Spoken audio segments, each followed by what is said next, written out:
survived the fall of man. Yeah, I ate shit off a slide 2 days ago. This is really smart of me, but you know.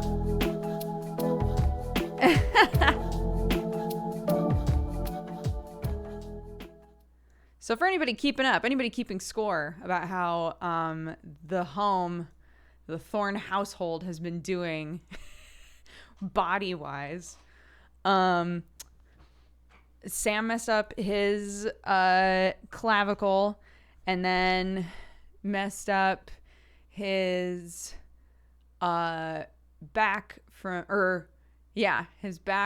trying to help his clavicle, and then had a really bad muscle strain that made it hard to breathe. And then me, and then this fucking guy, I got a pinched nerve in my neck. And I was like, well, those normally only last like a day or two, right?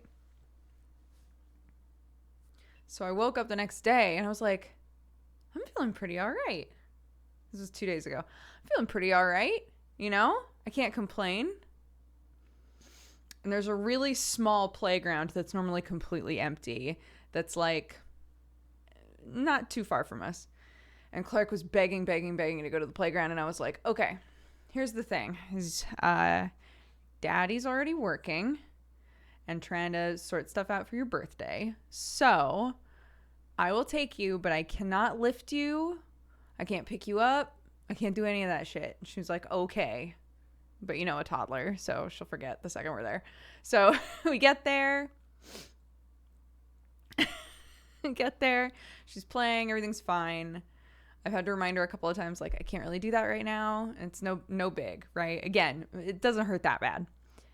And then she goes down the slide and she's like, Mommy, can we go down the slide together? And I thought to myself, why not? Of course. Going down the slide isn't going to do anything to me. It's my neck. I can just go down the slide. Easy peasy. So I climb up this child's playground. I climb on. I sit down. And I don't think it never occurred to me that the trousers I was wearing might be a little too slippery. Like they were just really like slick leggings, right? So I sit down, I go down the slide, Mach speed, and it launches me off, and I land and I just start cackling because I'm like, what the fuck just happened? So Clarke starts laughing. I'm laughing. Clarke doesn't know why I'm laughing. And then she's like, Mommy, I wanted to go down the slide on your lap. And I was like, Clarke, I literally can't get up. It's like, honey, I'm just going to lay here for a minute. Please make continuous noise so I know that you're fine. But I cannot move. I need a minute. I love you so much. Where did Clarke go when you flew? She was at the top of the slide. Because she wanted to be in my lap. She wanted us to go down together. Thank God we didn't. I would have landed. I would have crushed her. Dude. Wild. Wild time. Also, thank God there was no one else at that playground. So I laid there for a while. I tried to get up a couple of times and I was like, nope, I still need a minute. I finally managed to get up. And then we went home. And Clarke was like, what? We just got here. I felt very bad. But yeah.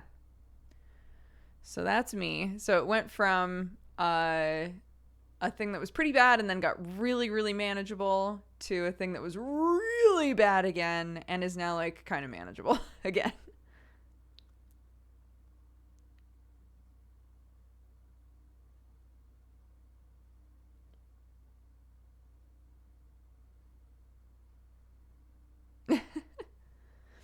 think I've been down a slide for over a decade. My son is nearly 18 months old.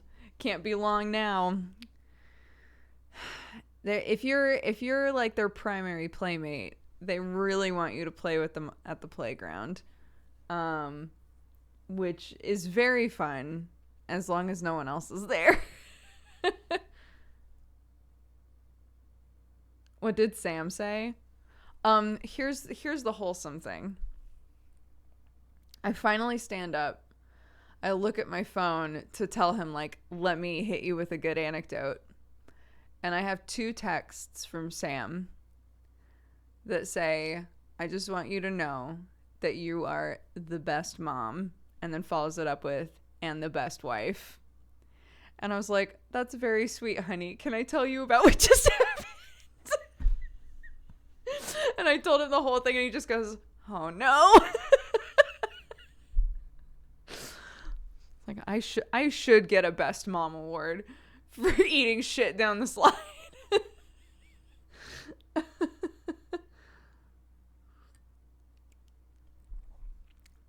But it was very sweet. It soothed a little bit of the pain. Oh. Is that mine?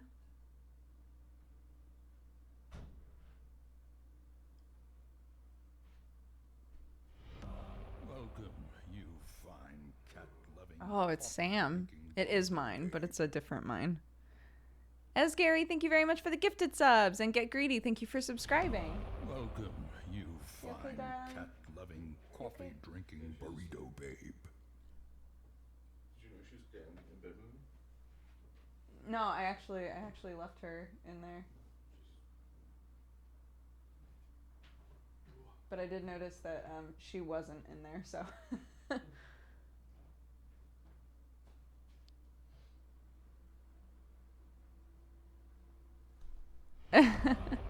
But yeah, as Gary, thank you so much. 15 subs, I appreciate it.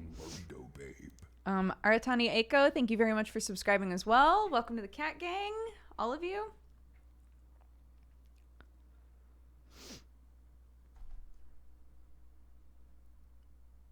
If you were gifted a sub by anybody today, please take the time to say thank you. It's very generous.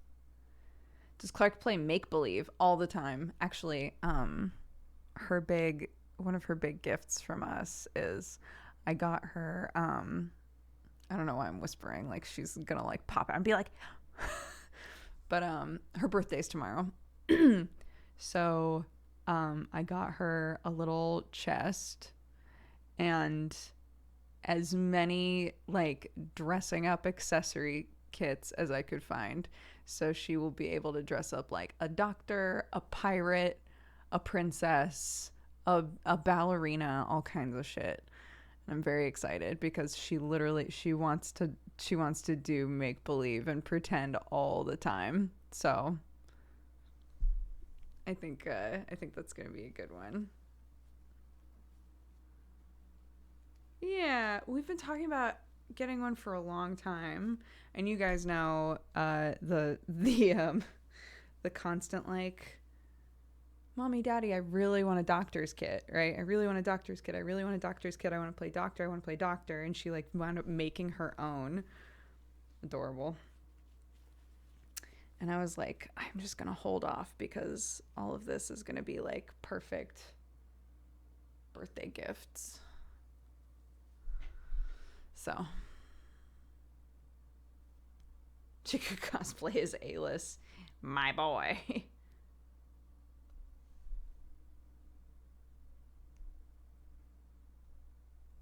I'm using one of my kids' hair ties.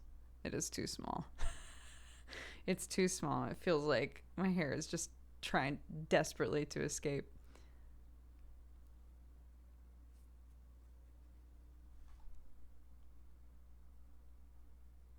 This will get a lot of use, I can already tell. Yeah, we have 2 new emotes. We have Doog Comfy and Doog Someone in our Discord put Doog next to like other emotes, and ours looks by far the most aggressive. The most like, I've already decided I hate you.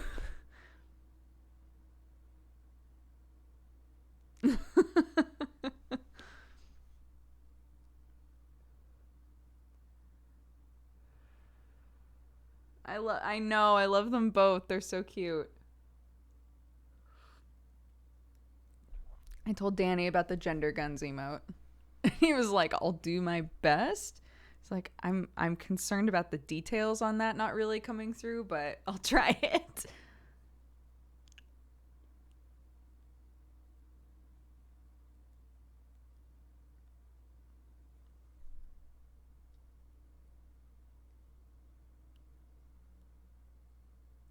Good luck, Danny.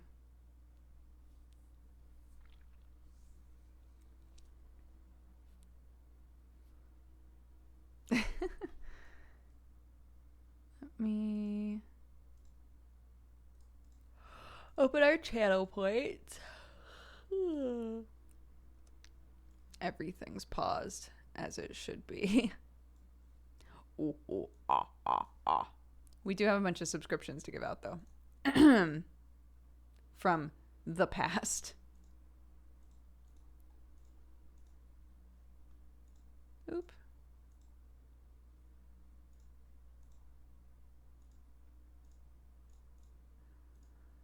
Dun, dun, dun, dun, dun, dun, dun, dun, dun, dun. Dun, dun, dun, dun, dun, dun, dun, dun, dun, dun, dun. Run, da, da, dun, dun, da, da, da. Run, da, da, dun, dun, da.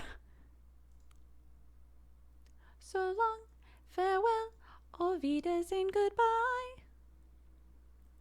How long has it been since you played Hades? A hot minute.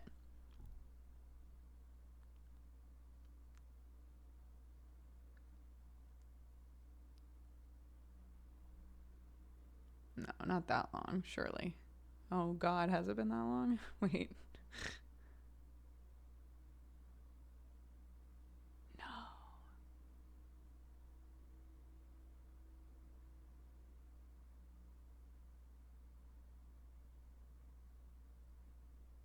September? September? That's a long time ago.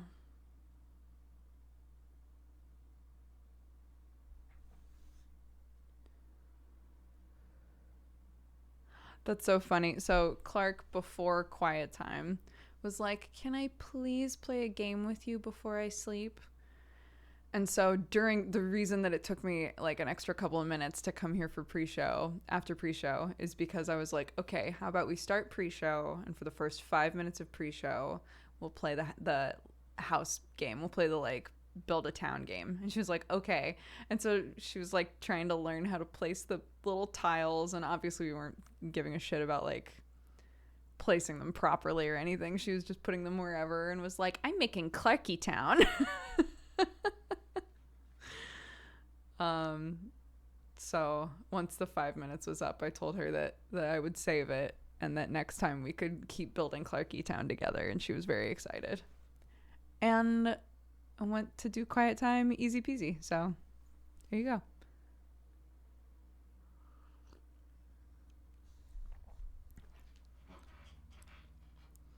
I honestly, people ask that a lot. Cosmosis asked, do you think she'll be a gamer child? I honestly think like considering people to be a gamer or not is going to be an obsolete idea. I think like all of these kids are growing up with the ability to play all kinds of things. And there's so like just a wealth of options for all different types of brains and interests and all kinds of things. That I don't think that it's going to be like niche or interesting or anything like that to be a gamer, you know? She'll grow up in a house with two people that play them a lot.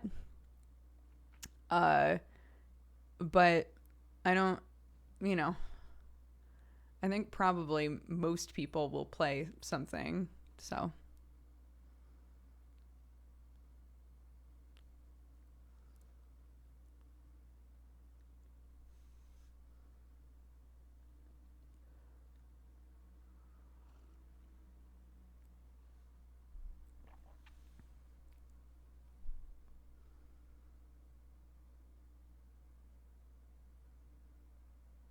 Peppa Pig Muddy Puddles is a really good game. My 4 and 2-year-old love it. Lots of rotating muddy puddle trapdoors. That sounds cute.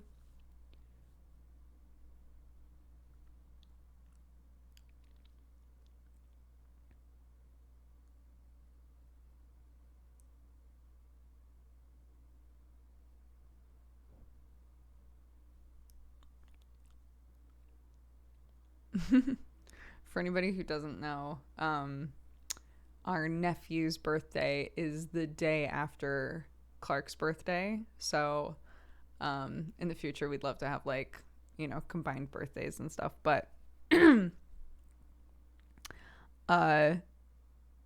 and I were talking and we were like, it's so weird because it would make so much sense for us to get him games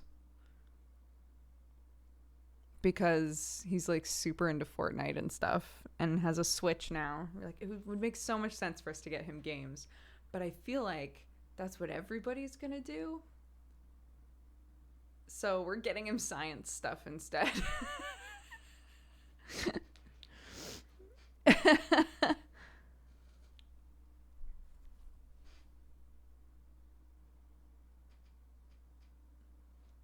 I'm just imagining him like, I just know Auntie Brooke and Uncle Sam are gonna hook me the fuck up with some good shit. This is he's turning 5. Just like, oh yeah, baby, I'm gonna get all kinds of good gaming shit from this.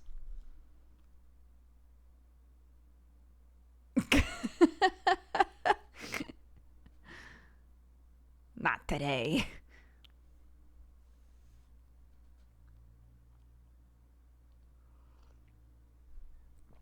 He's definitely the sort of kid that's always on some kind of screen, really. So we were like, I kind of want to encourage him because they've also said that he's really into science, which we've noticed kind of in like he always loves those toys where you like break stuff open and like discover stuff and things like that. So we were like, oh, let's get him sciencey stuff then.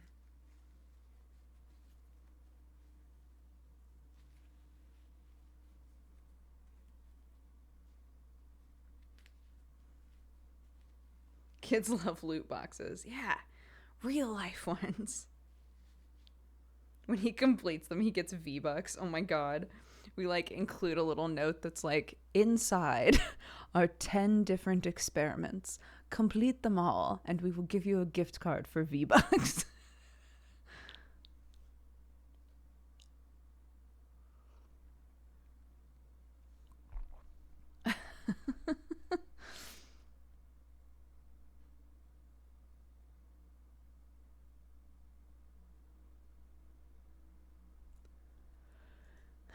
Yeah, actually last year, because, pandemic, last year I got him a subscription to KiwiCo.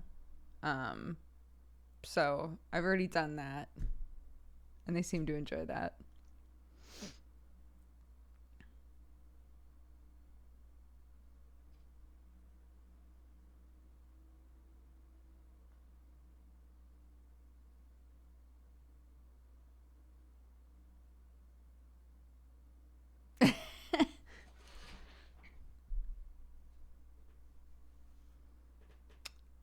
V-Bucks, I believe, are the in-game currency for Fortnite. Yeah, to like buy skins and stuff. I don't play Fortnite, so I'm just going off of context clues.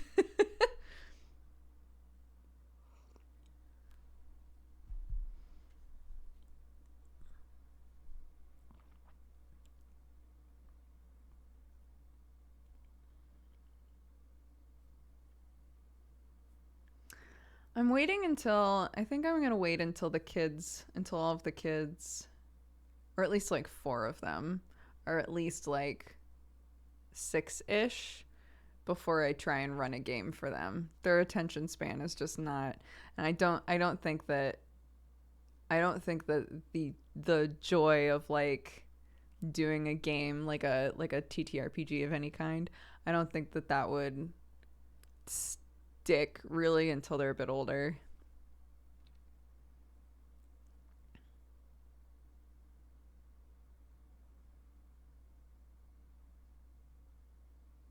No, I haven't watched any of the new Arcadum stuff.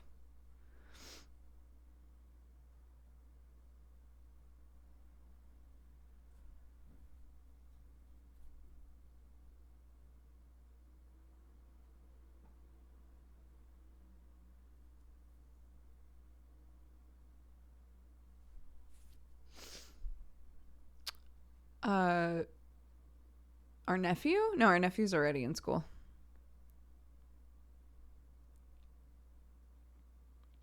School starts here at 4. It's fine. It's fine.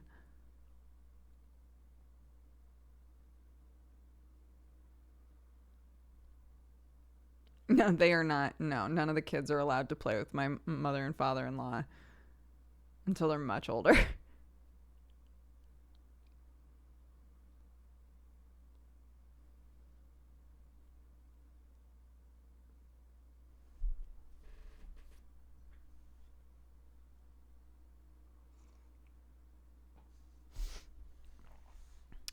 Yeah, but you can also voluntarily be like, I'm done with school at 16.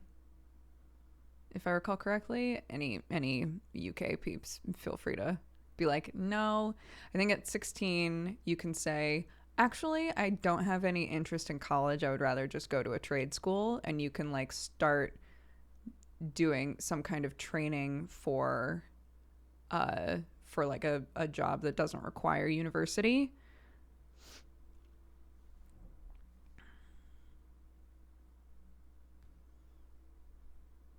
Yeah, isn't that wild? That makes so much sense to me. Just be like, you did it.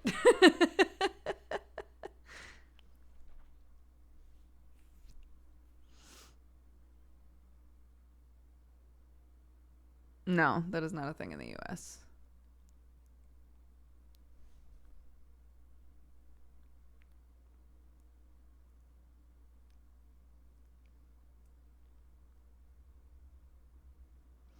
Yeah, so at 16, you could, I guess, go to your school and be like, I have an apprenticeship lined up. I'm going to trade school. I'm doing X, Y, or Z. I have something that will put me on track to like have a job, and I don't need the rest of school. I'm done.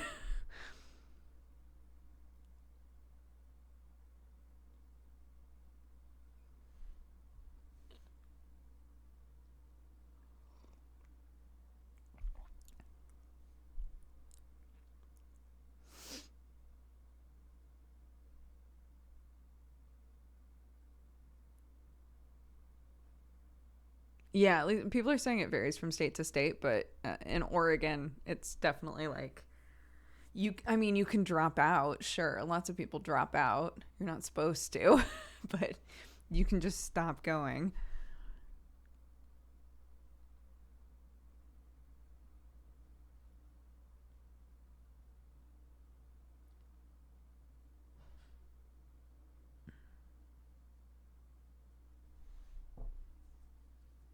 Have you thought about trying out GTA RP?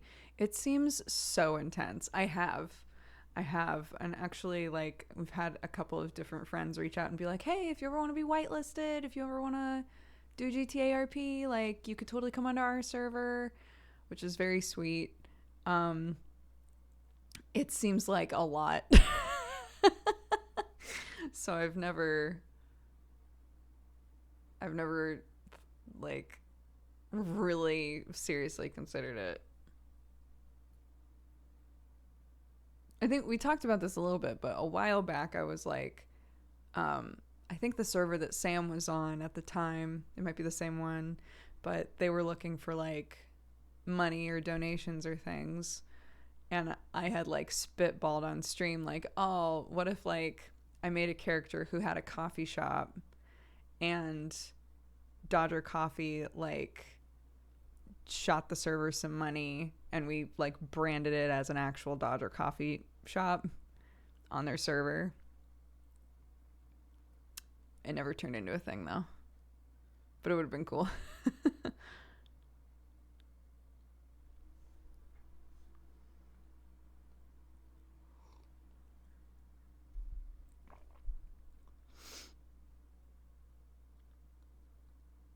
mushroom coffee. That's Callus Row. That is happening.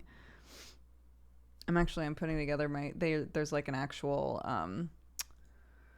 format that they want story weaves in now for Callus Row, so I'm rewriting my my like medical weave thing for Moral.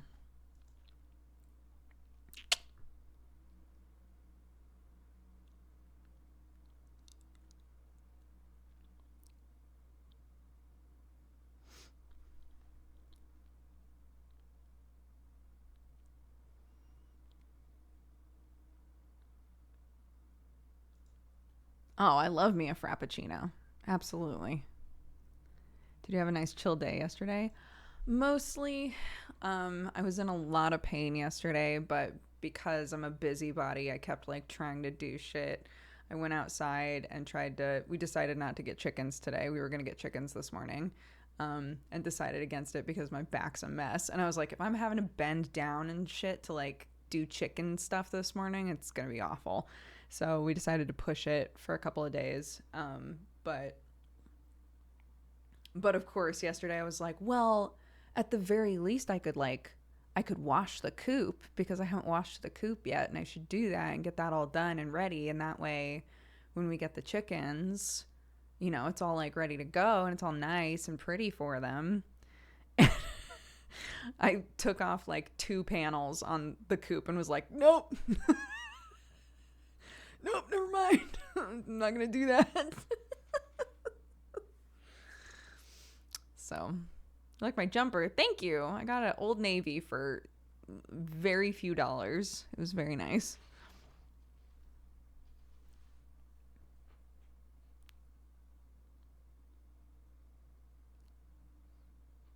Callus Row has been ramping up to the finale. Very cool stuff. Yeah, they were saying... I was on a call with a bunch of them to like work on some stuff, and they were saying that there's like 5 or 6 episodes left, something like that. No, we were gonna get chickens this morning. We were literally gonna get chickens this morning, and I just did not feel up to it. So we're gonna try to get them on Thursday, I think. We're rescuing a couple ladies. I've got a little hand-me-down Igloo, which you can feel free to look those up. I have a little hand-me-down Igloo coop. Sam was very cute and was like, well, I mean, how many can fit in the Igloo? And I was like 2 comfortably can live in the Igloo. And he was like, well, what if we want more? It's like, Sam, we don't even have 2 yet.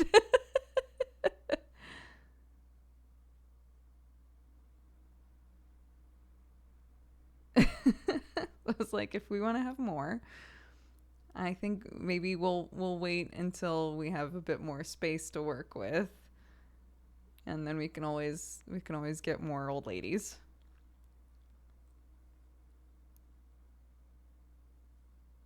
EGLU, Igloo. Yeah, chickens, John.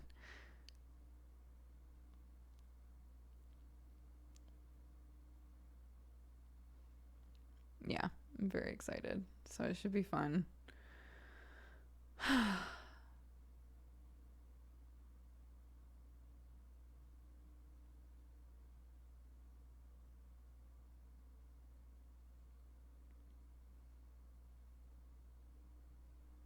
He's like me with the dog. I just got one. And I said, what if we get another right before we even picked him up? But what if we had 2?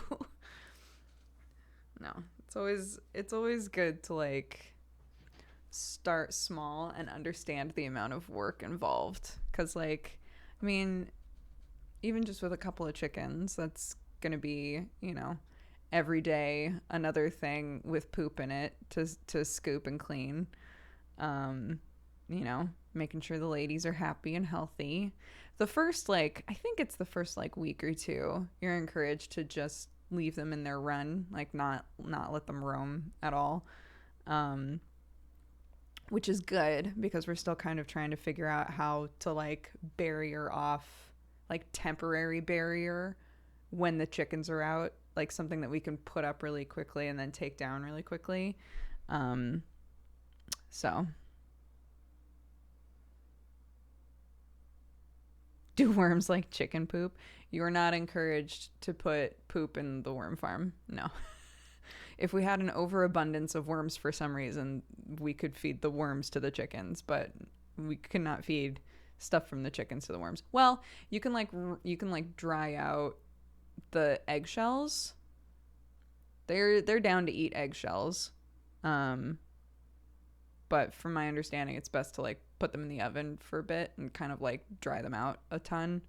Basically, like almost put like egg powder in there.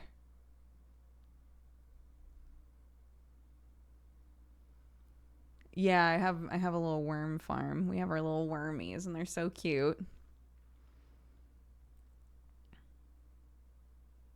What do you do with chickens? Get eggs for food.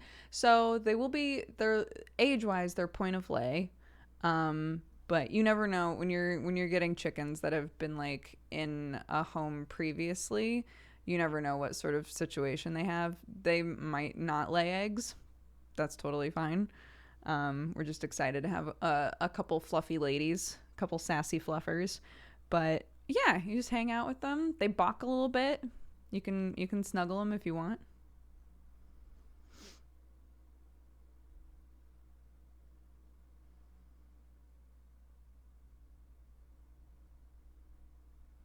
How will the cats interact with the chickens?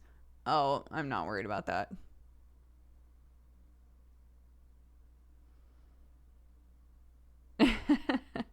I'm not too worried about that. Well, that is one thing. So I said like we have a kid.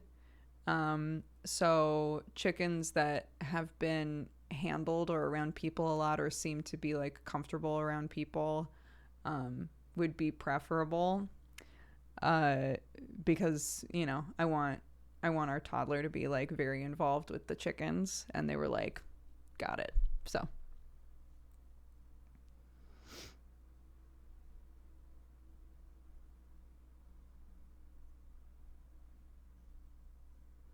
but we'll have to, I mean, it's been a long time since I've had chickens as well. I'm going to have to remember how to pick them up.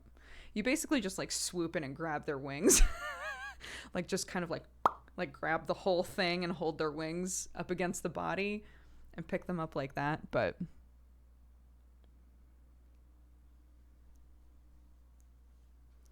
no, because chickens are like pretty aggro. Our cats aren't.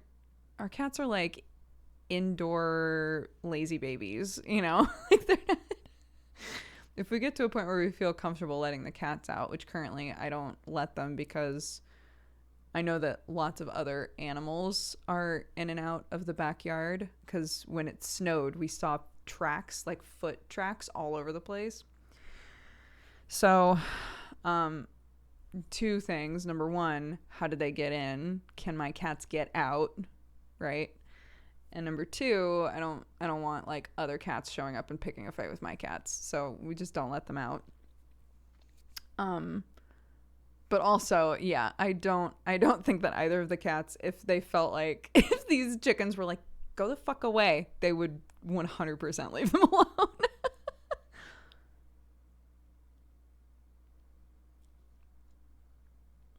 So the igloo is fox proof. It's like solid.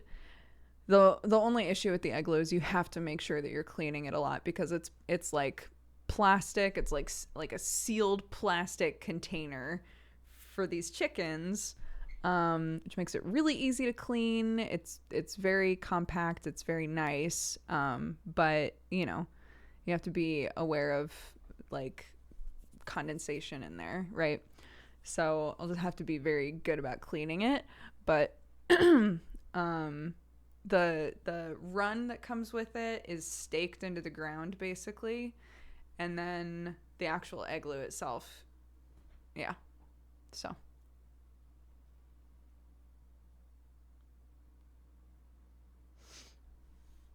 but I wouldn't want to like have them outside of the run if I wasn't there. This wouldn't be like well, I'm just gonna let the ladies walk around and go back inside. You're gonna build one day? A coop? Oh gosh. You know me. I go on like Etsy and stuff. You can buy plans for things to build on Etsy. They're all over the place. And I've looked at coop plans, I've looked at playhouse plans, all kinds of stuff. And I always think to myself like, "Oh, that would be so fun. I should totally build one of these things someday." But like there's a mental barrier not only in like the amount of work, but also that this isn't our house. There's still like a barrier there for me of like, do I want to take the time to like build a playhouse, like myself by hand, build a playhouse if this isn't like our forever home? You know, it's yeah.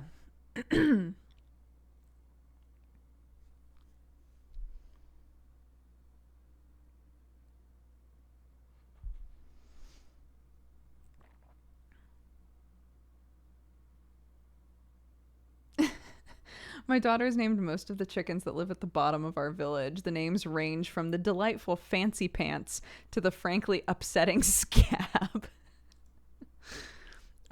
Yeah, I'll never forget on Easter her getting a little stuffed chicken and calling it roast beast.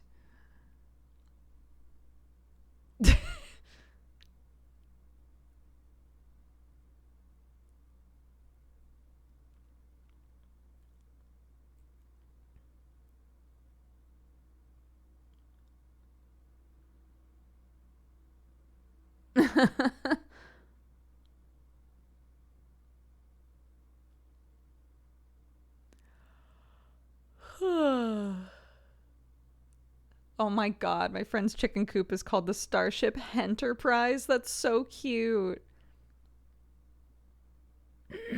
I love that.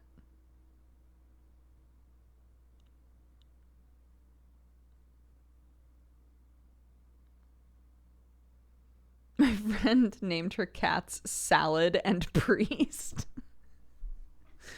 I don't know what kind of names Clarke would give chickens. I guess we're going to find out.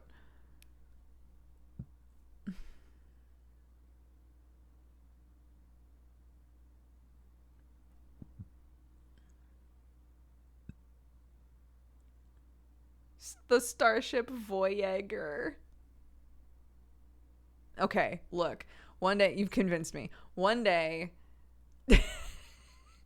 one day when I build a coop, I'm putting it in the universe. One day when I build a coop for more chickens, we're going to come up with a really good pun name. And I'm going to make a sign. I'm going to wood burn a sign and we're going to put it on there. And it's going to be amazing.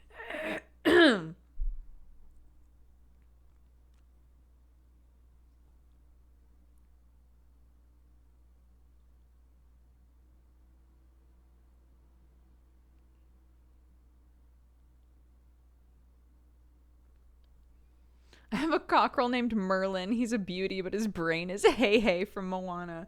Oh my gosh, Clarke asked to watch Moana yesterday after preschool, and I was like, sure. I haven't seen that movie in forever. God damn, what a beautiful movie that is too. I've like been on this now that Clarke is like learning about the existence of all of these Disney movies from other kids and is coming home and being like, "Can I watch Frozen? Can I watch Moana?" I'm like watching these movies that I haven't watched like since I saw them in theaters and going, this is such a good movie. This is so beautiful. uh,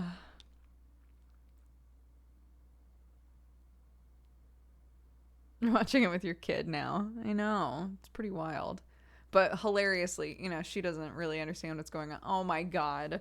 There's a I don't want to spoil Moana, but there's a there's a part of Moana where I don't know, there's like a really beautiful scene in a song that happens near the beginning of Moana, and I started crying, and Clarke was like, "Mommy, what is the water doing?" And it hit me like she doesn't know. Like, I watch this and I understand everything that's going on, and she watches it and is like, the water turned a funny color, and that's it. That's what she got out of it. There's a good song, And that's it. I'm just like, this is so wild to be on this end now, you know?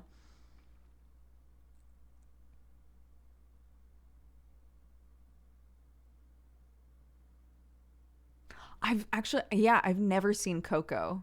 I've never seen Coco. And I'm scared to because when Coco first came out, I think it was David, um, coffee business David. David was like, I watched that movie, and as a parent, it like really fucked me up. And I was like, cool, I'll never watch that. It's like, I think I cried through the whole thing. And I've had other friends also say the same thing. And so I'm like, okay, I feel very bad because apparently the movie did not do as well as it really deserved to do because it's apparently a gorgeous, wonderful movie. But I am not in the right frame of mind to willingly do that to myself.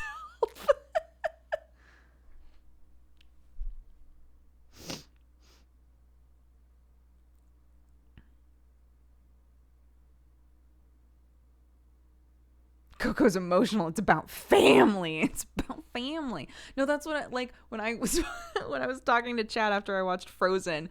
I was literally watching Frozen for the first time since I saw it in theaters with my mom, right? And I'm not joking when I say that I cried through the whole fucking movie. The whole movie. The whole thing. I was just sitting there just like they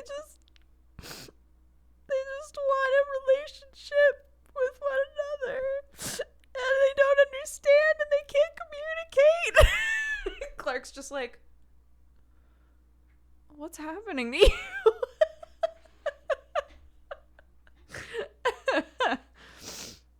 It's so silly.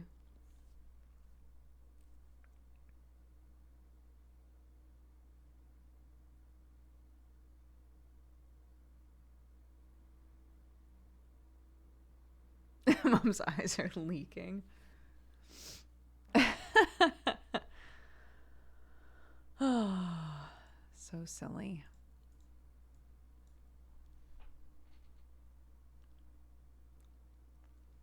Yeah. There's yeah.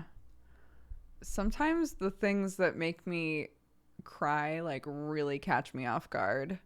But then every time if it's something I've watched, every time I watch it afterwards, I will always cry at the same part, even if I still don't understand why I'm crying.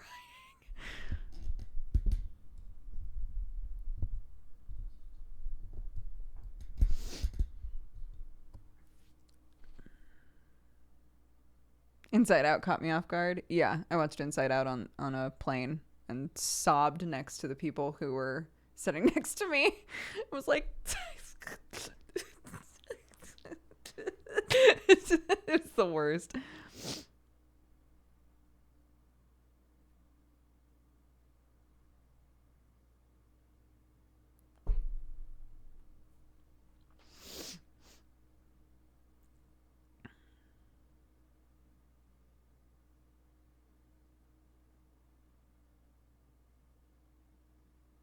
Oh, Babe 2 gets me. I love that.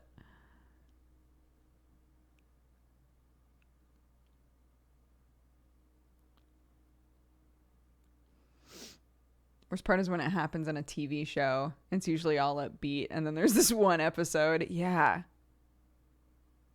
This is like Dungeons and Daddies. When I was when I was listening to I told this story already as well, but when I was listening to Dungeons and Daddies in the kitchen and I was cooking something and Sam came in and started talking to me and I turned around and was just sobbing. And he was like, I thought this was a funny D&D podcast. And I was like, it is.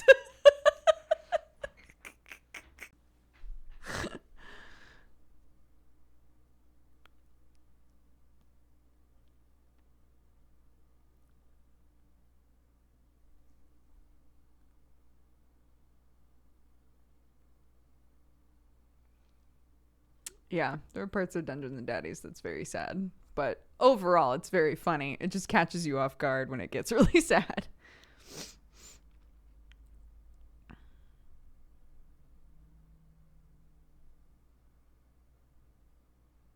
I cry at every sad movie. I get so attached.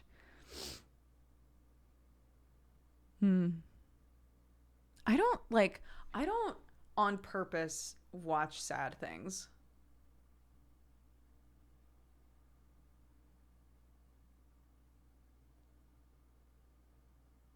Like, it's by accident. I don't ever, like, if I'm on Netflix, right? And I'm scrolling through, I'm not gonna see a cover of like two people with their faces in the sky looking at each other like this with their noses almost touching and like, some sort of like serif font along the bottom and be like, yep, that's what I'm gonna watch. You just know from the cover, like that one of them's gonna die. I don't do it on purpose. I don't watch sad shit on purpose.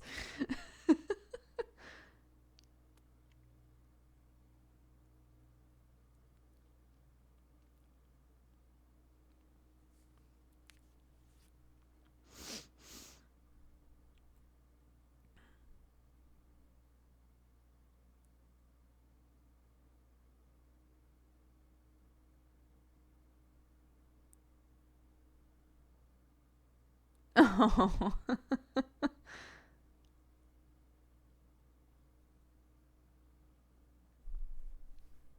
Oh, I cried so much watching Your Name, yeah.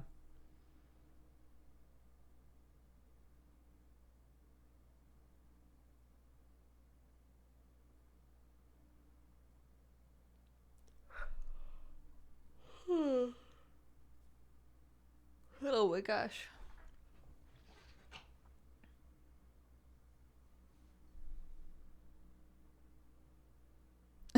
My girlfriend picks out rom-coms and then gets surprised when they get together.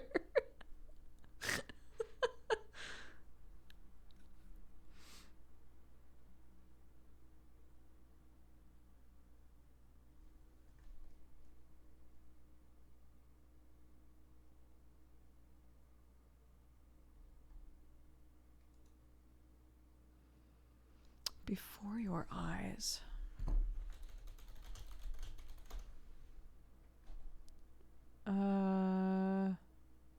No. The game? I have not played this game. I have it on my wish list though. I'm recognizing the screenshots.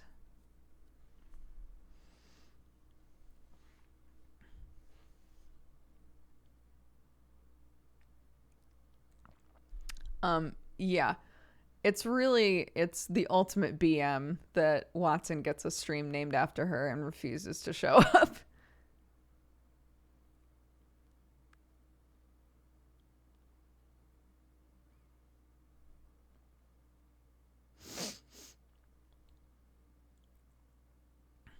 Bad manner.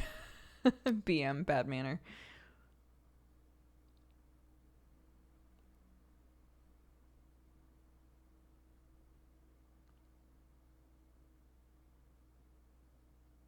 Yeah, it's a little bit of a bowel movement that she won't even show up.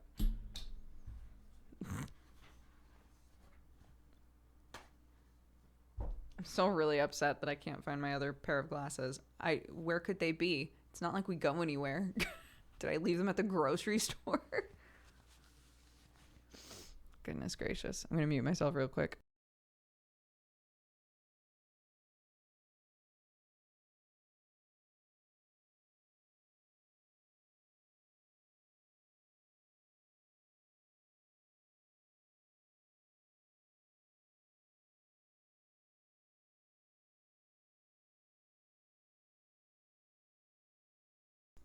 I did play Dorfromantic, yeah.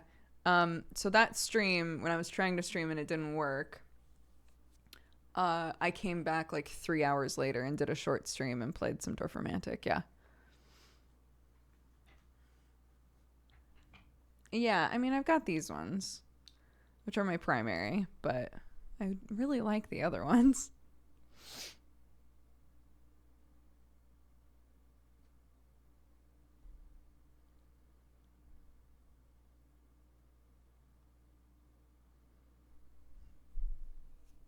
As someone who works retail, you would be surprised how many people leave their glasses behind. Here's the thing, is I don't really, because they get fogged up constantly, I don't really wear, like, I'll use them to drive to the store, and then I'll leave them in the car. But I've searched the car. I do not see them anywhere. So I don't think they're in the car.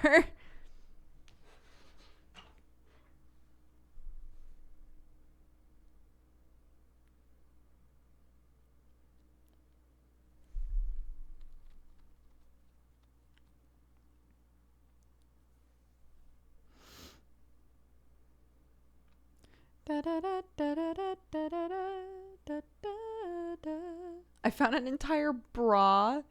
What? Retail is wild.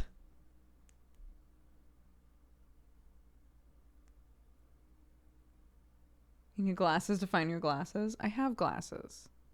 But I have 2 pairs of glasses. Where are the other ones? People leave their canes at my Walmart all the time. They get healed by the low prices. What the fuck? Why? How? Like, I don't understand.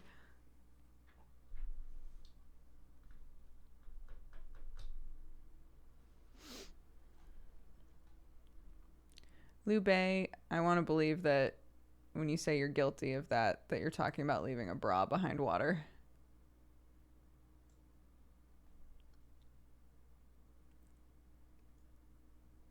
I know that's not what you're talking about, but I want to believe.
Okay. Yeah. So we're learning BSL.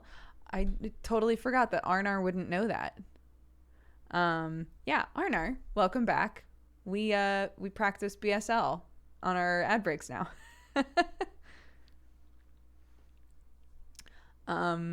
So yeah, Telly in chat sent me a video of different colors. And so I now know, I know when I did this, it's orange, green, red, black, white, gold is good, gold, silver, gray. Do you talk out loud when you sign? I do currently, yeah. If I remember right, pink, blue, brown, purple, yellow. Isn't it good to talk while signing? I mean, yes. I'm trying to do it less when I'm signing to Clarke because I want to see if she recognizes signs that I do a lot without me saying the word out loud. But no. I don't intend to like I don't intend to like not speak or mouth words. It's more just like I currently, it trips me up currently. So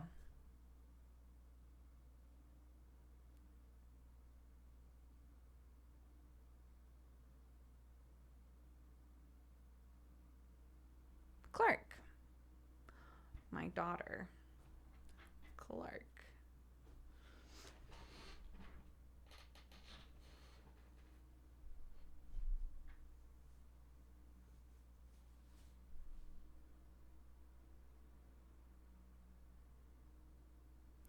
The reason that I say that I'm like tripping myself up, I think, is because I rely on the order in which I say things out loud to determine what sign I do, when that's not always the order you should do the signs in.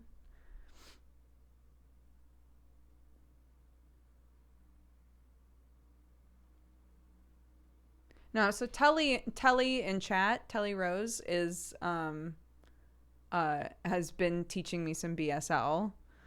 And yeah, has told us before, like, there are some signs, like when we were talking about bug, I was saying it's interesting because it's the same sign for ant and it's the same sign for spider. And I said, I'm wondering if like, if you're supposed to establish like ant and then just use that. And Telly was like, you just say the word ant or mouth the word ant. Right? And then those put together, your face is part of sign language. So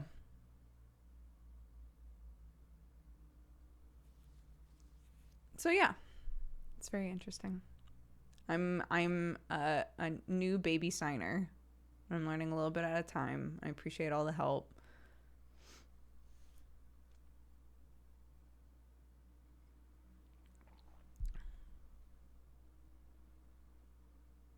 No, our whole family is hearing. I've just always had an interest in learning. And so we've moved to England, and it's British Sign Language here. So I said, well, I have a toddler. She could learn it with me if she takes to it and has an interest in it. But otherwise, I can, it's something I've always been interested in and just never took the time to do. So, yeah, I think what's cool is like it's pretty much every time we do it during an ad break, it starts a little conversation about it and about like sign language in all of these other countries. There's normally somebody who's like, maybe I'll start trying to learn that, right? which is very cool because it just means that there are more people in the world you'll be able to talk to in some way. Cat gang. Welcome to the cat gang. Thank you.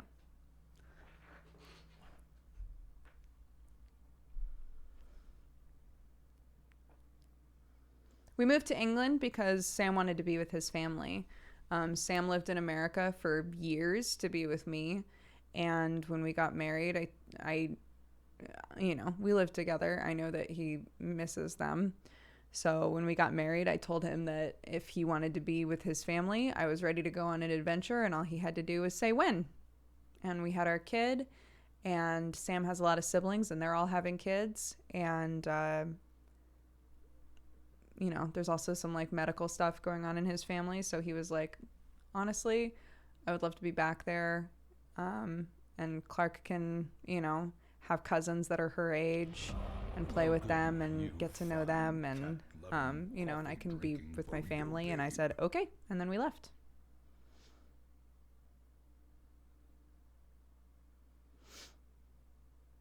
And that's it. Carl Stretch Marks and Mr. Peters, welcome to the cat gang. Thank you very much. I appreciate it. Clarke is a dual citizen. My voice is soothing. Thank you very much. I'm so glad.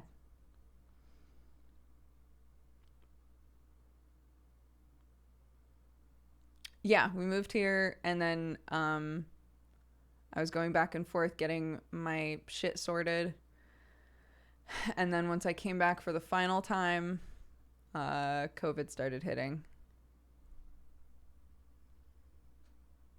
Absolutely. She has so many options as a dual citizen, which is great.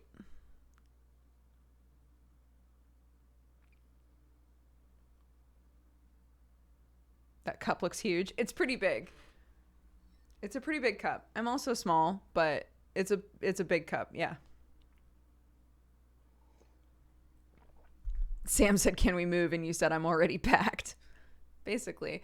I mean, yesterday, oh my God, when we were watching, no spoilers, but we were watching the finale of Falcon and the Winter Soldier yesterday. And at the very end of the episode, I had this like huge pang of, wow, I really miss America. I really miss being in America right now. That's so bizarre. Because like I have a lot of times where I miss my friends and times where I miss, the farm and my home. But it was the first time that I was like, I kind of just miss being in America right now. That's so odd.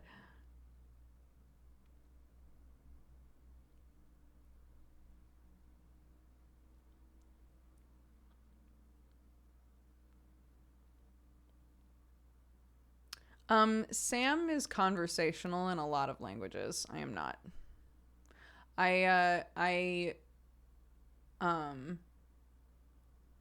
studied French for a really long time in school and never got conversational with it, unfortunately. And I know a bunch of random Japanese words from watching anime all the time, and that's basically my claim to fame. So it was JP's wedding. Yeah, Sam was trying to figure out how he could get out there, but like no matter what, it was dicey whether or not he could come back, So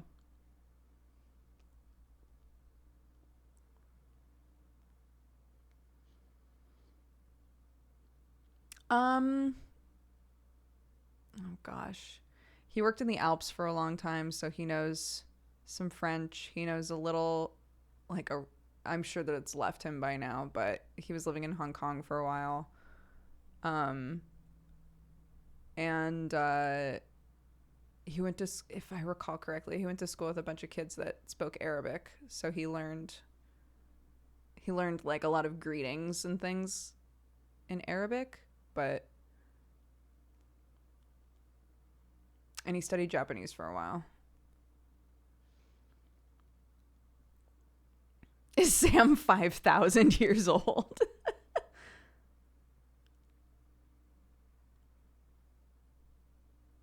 Yes.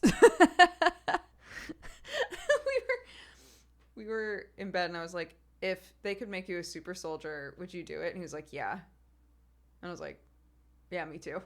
And he started laughing and he was like, that's just because you desperately want to be buff. I was like, I know. It would be such a great, like, just, you could just cut a bunch of corners, dude.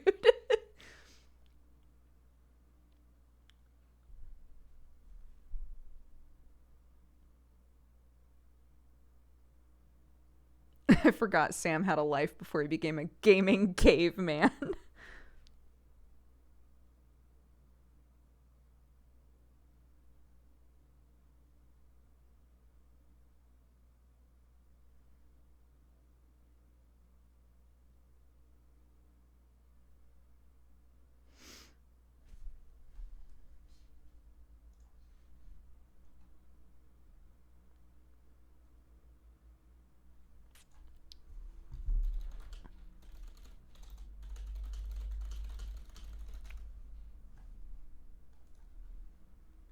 Do you miss Total Biscuit? Of course. I miss him all the time. I think about him all the time, to be honest.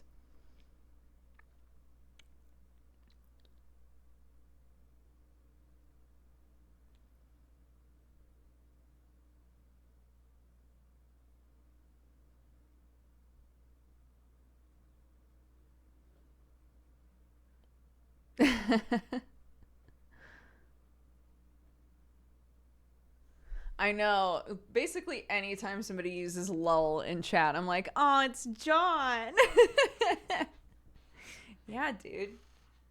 It's wild. He was such a huge part of my life for so long.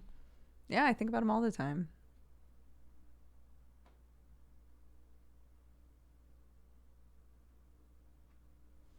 Hey, buddy. Could you tell Watson that the stream is named after her and it's really shitty that she hasn't shown up yet?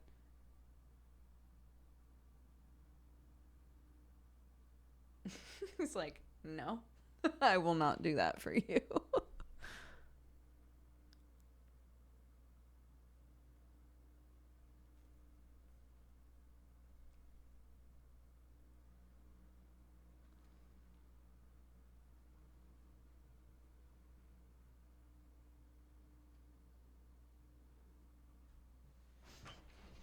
This is Sherlock. Sherlock. I don't know why his name is so difficult for me. My cat. He's black. And he's a sweetie. I don't know how to say that, but he's a sweetie. Huh.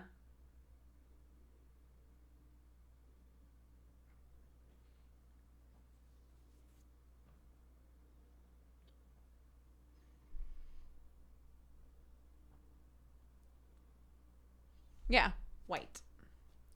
White.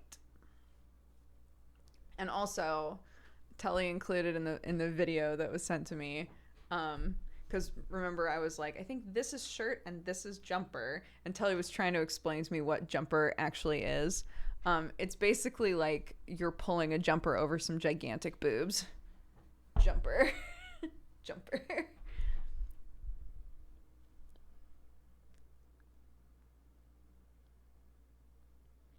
Have you been practicing your English accent? No, I don't want to get beaten up. I would much rather be the weird American. Well, I'm learning BSL, so British Sign Language, which is very different. Pretty much every place has their own sign language, and yes, they are all very different. But I signed up for an online course, so I'm learning at my own pace, and then we have lovely people like Telly who are in chat fairly frequently that will answer questions that I have sometimes and things like that. So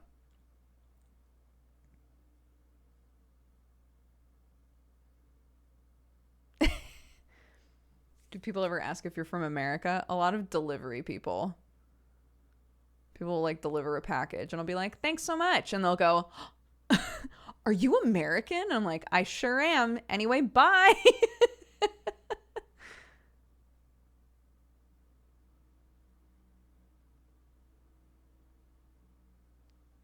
Hi. Do you want the tower?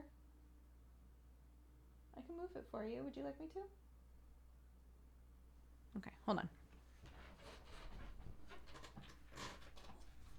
Here, we'll scooch that, and scooch this, and scooch those. And then we'll bring this over here, if you would like it to be there. Did you want this?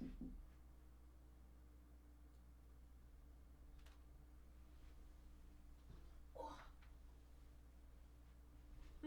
Look at this. Look at this boy.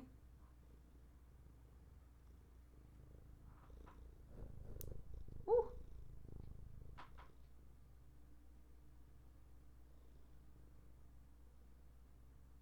Oh, there goes the tail.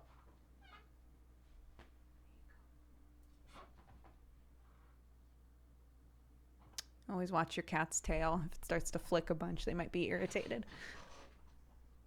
But he'll typically let me hold him for a minute.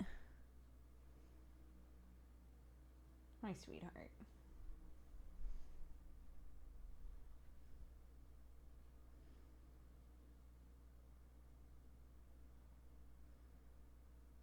I know, he's so big.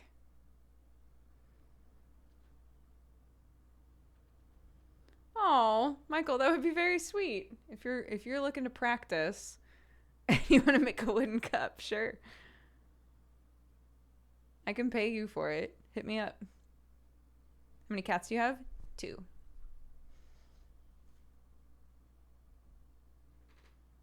I have 2 cats.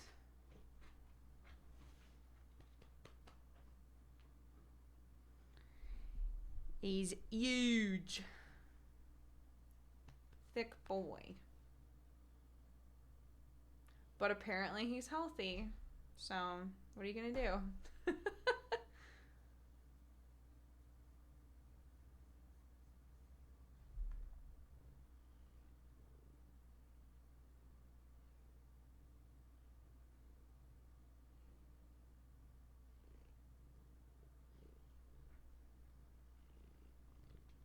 Hi, darling.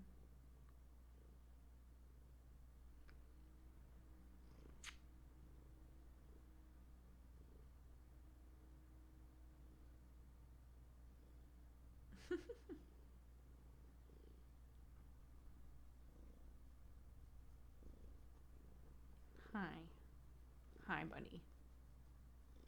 Honestly, the move to England was super easy with them. I used a service to like make sure all my paperwork was in order and to like make sure they got on the plane okay and all of that sort of stuff, which full disclosure was expensive. But I was stressing out so much about the cats because I kept reading like, if you do anything wrong, they might be quarantined for 6 months. And I was like, Sherlock can't be quarantined for 6 months. He'll lose his mind. Like, he's a 1-person cat. I can't. So, what on earth?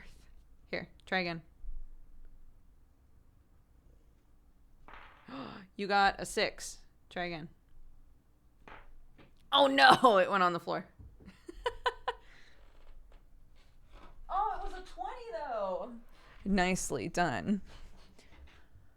But yeah, so once I knew that like all of that stuff was going to be fine, then it turned into, man, I really hope they aren't super traumatized when they get here. They honestly were so chill about the whole thing. Like completely chill about it. It was very odd.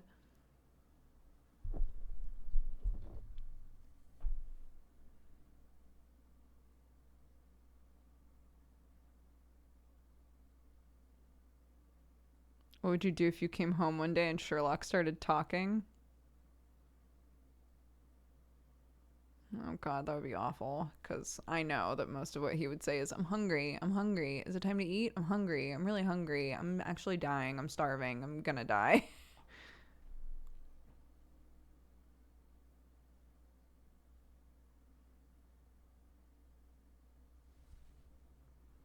And sounds like Danny DeVito. Obviously, who else could this cat sound like?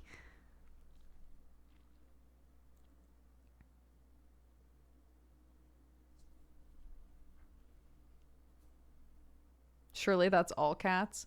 Watson's a grazer. Watson eats like 2 pellets and then walks away. And then eventually will be like, I'm a bit famished. And we'll go eat a couple more pellets and walk away.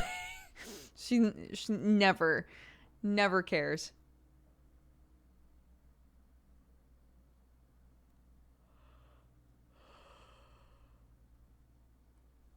Do you ever get lost in reading chat and forget that you're the one streaming? Occasionally, when I'm like really out of it, I'll start reading chat and it's not that I forget that I'm streaming. It's like impossible to forget that I'm streaming at this point, but I will zone out and just read chat. And I sometimes don't remember when the last time is that I talked. I'll be like, oh my God, have people just been watching me like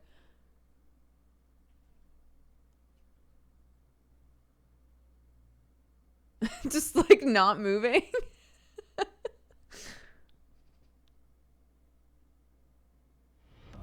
Welcome, you Jimmy, what's up, dude? Thank you so much for the gifted subs. burrito babe.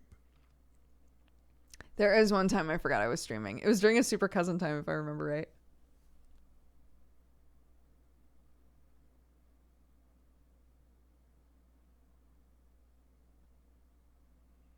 Oh.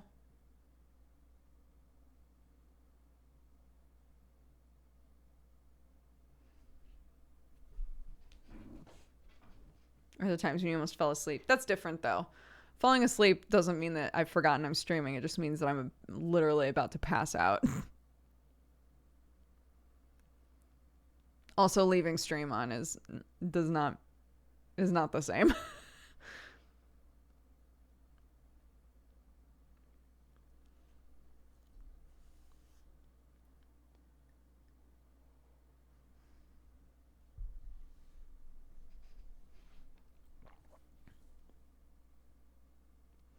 When I mainly listen to the stream, I have to check if the stream is still on when you zone in on chat too much. I know, I'm sorry. I try not to do that because I do know. Number one, because I do know that some of you are listening audio only and will be like, what the fuck is she doing? But number two, that the people who watch the VOD later, it's not like they can glance at chat and be like, oh, she's just reading chat. They have no idea. I'm like, on the VOD, it's just me sitting by myself, not saying anything.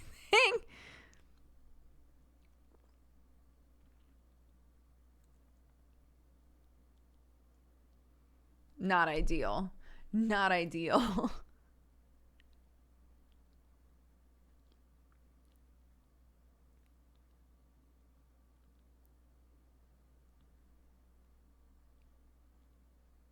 What's a goof you wanted to do on stream and decided against? A goof I've wanted to do on stream and decided against? I'm not a big goofer. I normally veto most goofs immediately. Some goofs have really paid off for us, though. I should lean into goofs more often. Doesn't VOD have chat? Not on YouTube.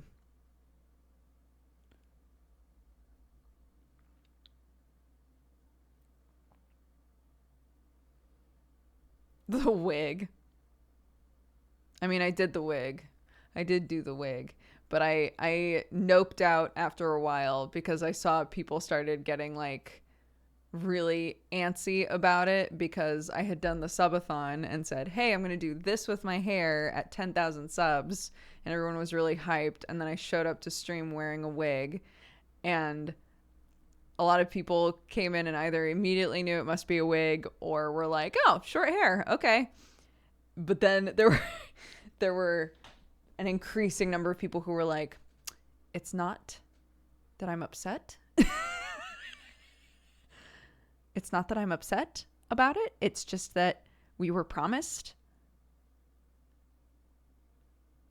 a certain thing. I was like, oof. Yikes. So. Beep. I'm fine. It's fine, I guess. 10,000 subs. I guess that's like chump change to you. I guess you can just throw that to the wayside. That's fine. But I would like an explanation.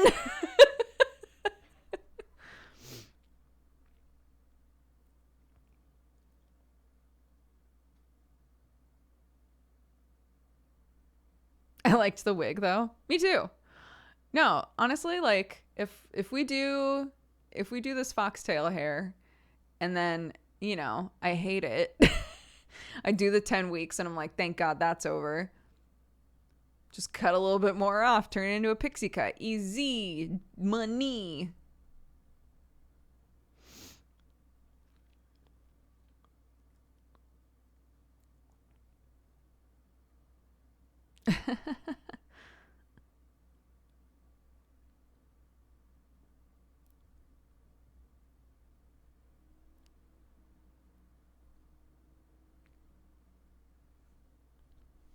Put the wig on. Oh, it actually is right there. I could put it on. Have you had bad experiences with wigs? I mean, wigs are made out of all different types of materials. Some materials are a lot easier to work with than others.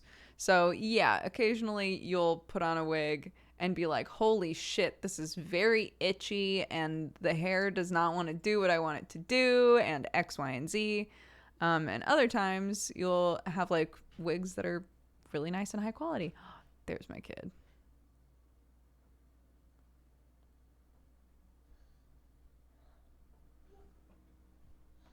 You okay? What's wrong? Oh, baby. Okay. Yeah. What's I wrong? want to with me.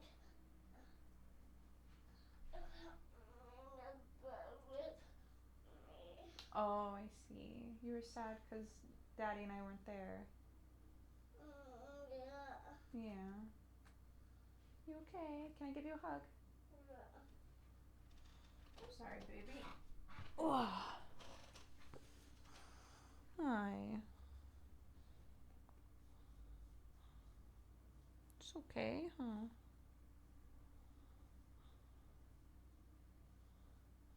Your face smells like peanut butter. Peanut butter. Yeah. Remember you were making a mustache on your face out of peanut butter? And now your whole face smells like peanut butter.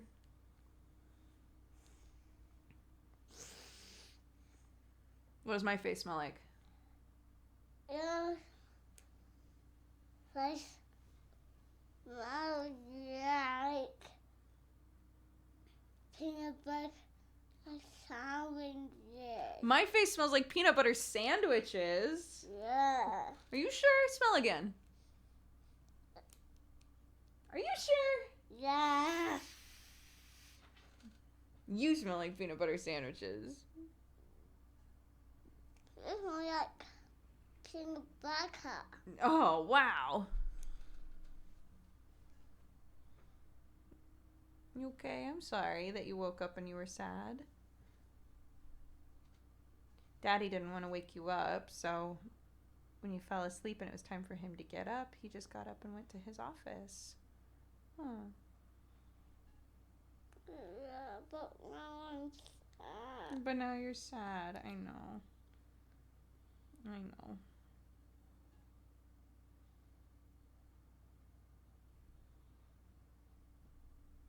But hey, I was right here, huh? You found me very easily. And I'm always down to give you a hug, aren't I? Yeah. Yeah. If I'm sad, I can all, and Mommy and Daddy can always give me hugs. Yeah. I love hugs. Do you love hugs? Yeah. Yeah, hugs make me feel so much better sometimes. Should we go and find Daddy? I can take a break. We can go downstairs together and find a snack, maybe. Ah, what? My hand is picking up. Ah! What is my hand doing? Ah! You goofball. Okay, shall we go find Daddy together? Mommy, Yes, my love. I want you to come in the bag. No, I have to work, darling. Mm.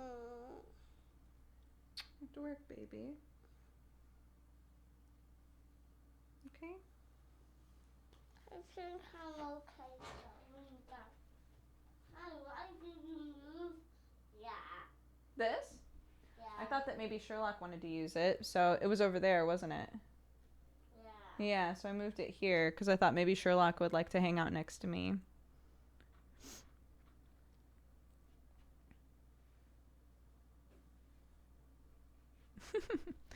I'm going to take a little break and get this kid set up, but enjoy the ads and the music. I'll see you in a sec.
Hello.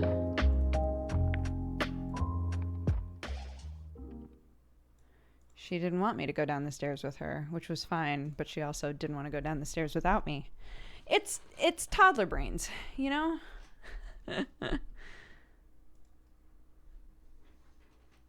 I've also had a costume change because accidentally got some pee on me again. Parent life. So there you go.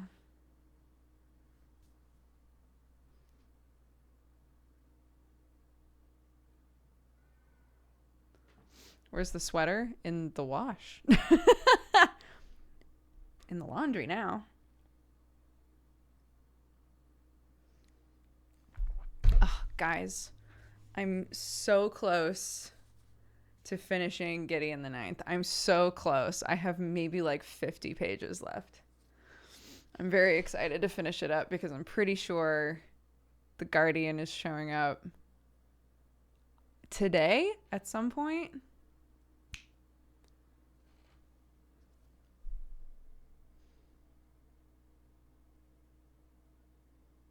Is Clarke feeling okay now? Yeah. She's falling asleep. So sometimes during nap time, a lot of times recently, during quiet time, she'll decide she wants to nap, but she gets lonely and she doesn't want to nap by herself. So she goes into our bedroom and curls up in bed next to Sam and passes out. But then Sam wakes up and leaves her in there. Most of the time she's fine, but like this morning, or not this morning, but like just now, that was her being like, Daddy was there when I fell asleep and then he wasn't there. Right? Like, what happened? Basically. So. Neonic, thank you very much for the gifted subs. Welcome to the Cat Gang, everybody. Welcome to the Cat Gang. Thank you. Yeah. Daddy.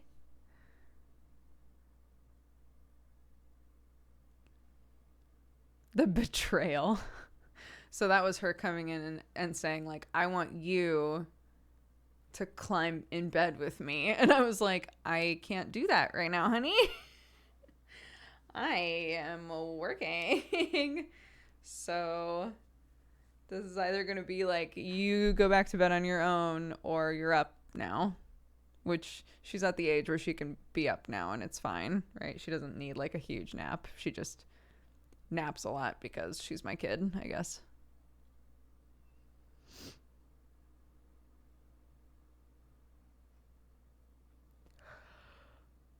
But yeah, sorry about that.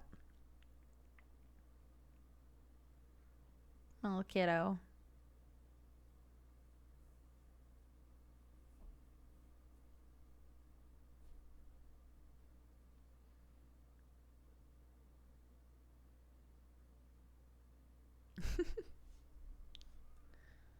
I was going to heat up my tea as well, but again, it turned into like XYZ steps to get back to your loving arms.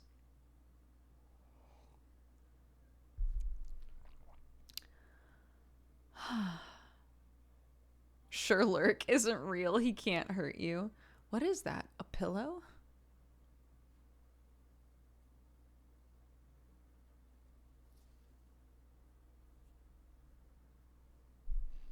Sherlock waiting for you to ask him in for cuddles. Sherlock does not wait. My partner got his first vaccine dose today. Yay! Congratulations. Oh, that's another sign that I learned. Rainbow. Telly said it can either be rainbow, or rainbow. Rainbow. It's cute. I am not vaccinated, no. I feel like, in a shocking turn of events, I feel like America is rolling them out pretty fast. I guess it depends state to state. But I have so many friends who are in my age group that are vaccinated now already. No, we're not even like on the radar yet. But this summer sometime would be cool to have a vaccine done.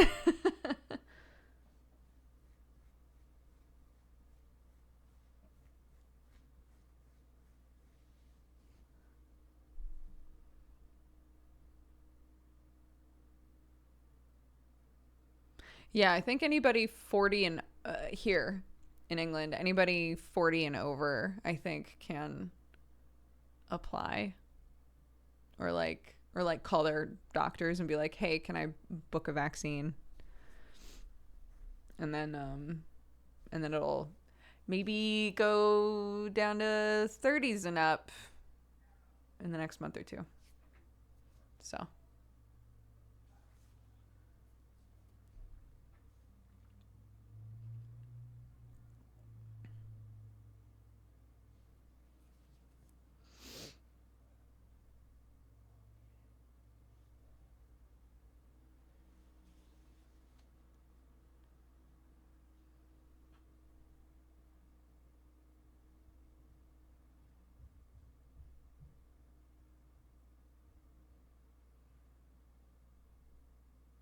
yeah. It's different everywhere, isn't it? It's wild. But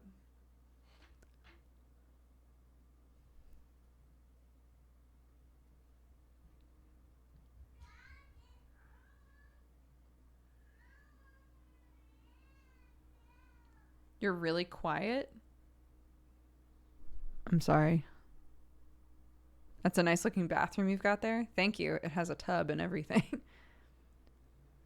As all homes that I've ever lived in with Sam, a tub that he does not fit in. It's the true mark. One day we'll have a bathroom and we'll buy a tub that is fucking huge. And every time I'm in it, I'll feel like I'm going to slip and drown. But Sam will finally get good baths. He loves baths, and every home we've ever had, he does not fit in them. They do make tubs that big. My mother-in-law has one because everybody in that family is around 6 foot or taller. So they have a huge clawfoot tub, like a gigantic one. And it's Sam's dream to have basically that in a home.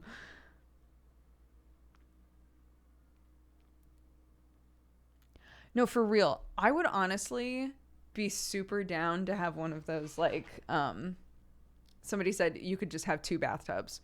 So this is spitballing off of that. So I've actually imagined our future, perfect home with a main bathroom off of the main bedroom, right? And a ensuite, if you will, with a gigantic tub for Sam.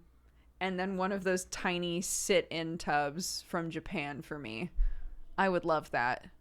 I have no attachment to laying down in water. Down, just sit in a little box.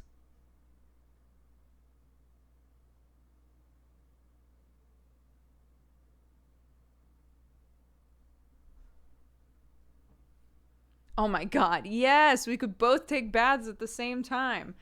It'll be big tub, head here, and then a little box at the end. Like a footstool. And then I'll be here. And then we can chat back and forth. It'll be great.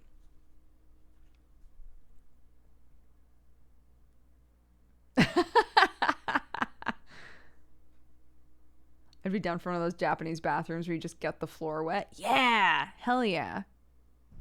Very smart.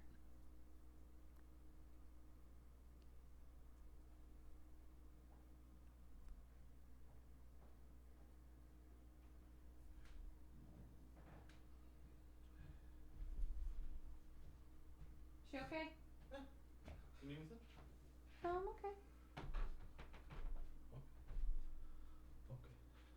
I got a bunch of wee on my shirt, so I had to change. Wee? I got wee on me. What does that even mean? What do you Like mean? What does that mean? clogs? Yeah. What the fuck? Who else? I mean, I don't know with you. Okay, Sam, wait. Can I pitch you an idea? Do you need to go back downstairs immediately? No, I'll dragon's den it. Okay. Our future bathroom, right? Huge clawfoot tub for this guy, right? Yeah. And then at the end is one of those tiny, like, sit-in Japanese box bathtubs. So there's a bathtub on the end of the bathtub. Yeah. And then we can both sit in it and we can talk about our day. And you'll be in your huge one that you can stretch out in and feel like a gigantic Viking. And then I'll be in my little one that's just like a box that I sit in with hot water in it. Why do you want to be in the little one? Because the big ones terrify me. Literally. Why can't we just both be in the big one? Because the big ones terrify me. Why can't we both be in the big one? Because the big ones terrify me. But I'm in there too. I know. So what's going to happen? I don't know. This is a stupid idea. I'm out. Oh man, I didn't pitch it very well.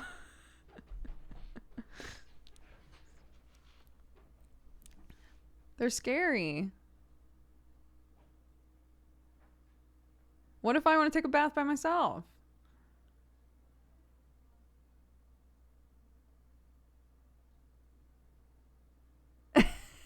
Plan foiled. Look, I can still do it.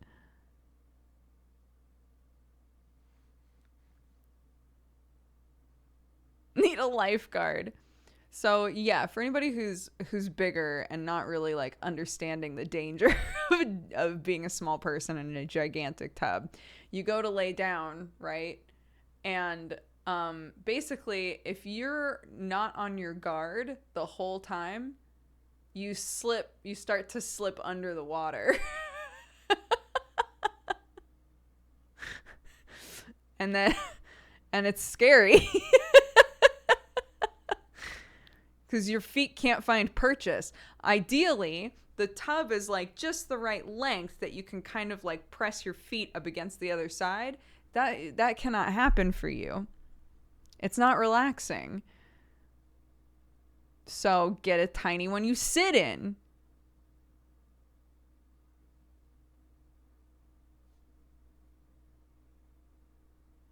You could just sit up. Most tubs slant this way on the sides. So the idea with a box is you can still rest your back against something and you know your butt's not like constantly doing this and you're having to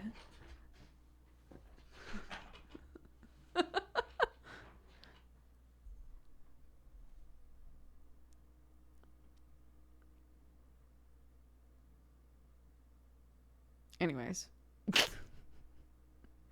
Get a mat. We have a mat. Don't fill it up completely. You're still slipping. Y'all don't see how brilliant I am. I'm getting a small square tub that I can sit in, and that's final.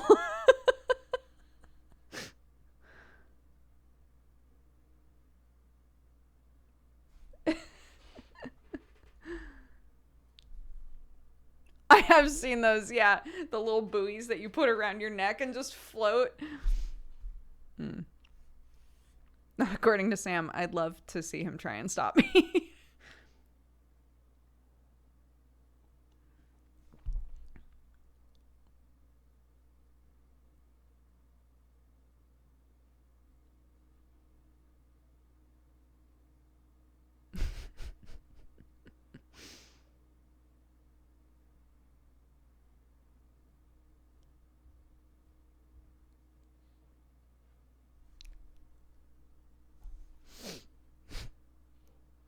Get a kids pool.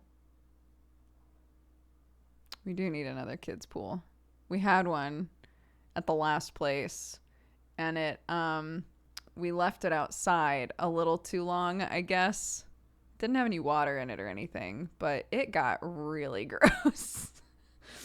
We power washed it and I still did not trust that thing.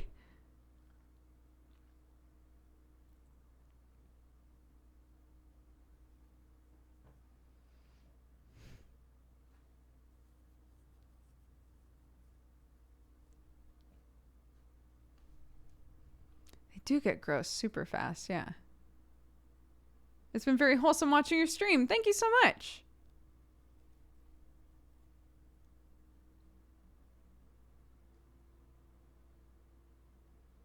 Yeah, my sister-in-law just got one of those, like, I think they're inflatable, like one of those big inflatable hot tubs. And Sam and I keep being like,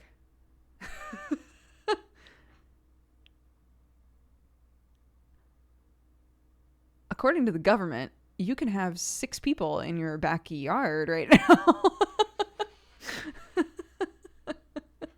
It's like, hey.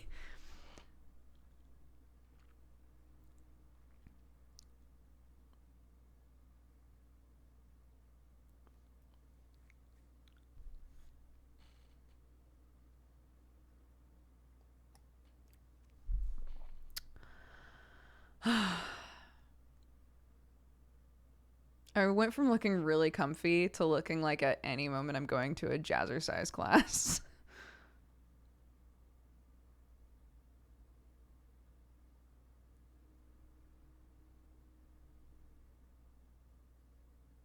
If it helps, I'm still comfy. Guys, I planted some. Okay, so we got some starters going for, slightly like does not require any effort stuff. So, so we've got some kale and we got some arugula, aka rocket. I eat a lot of rocket, so I was like, hell yeah, let's get some rocket. I actually put the rocket in I had another grow bag that was meant for strawberries. So it's like a bag, but it has like little openings all around it to like plant plants all over the bag. So I did that with the rocket. So I now have a little grow bag with like tiny rocket starters all over it. So we'll see how that goes. And then some peas, but I couldn't find any information on the little tag whether or not these pea starters climb. I don't know if they're climbing peas. So I feel like I have to prepare for climbing peas just in case. Rocket is arugula, if you know what arugula is. It's like a really peppery, leafy green. It's delicious. I love it.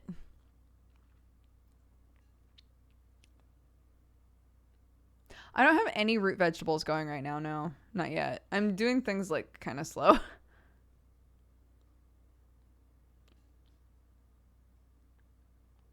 Do all peas climb? They should say that somewhere. I've never grown peas before, except when I was living at home. So in Oregon.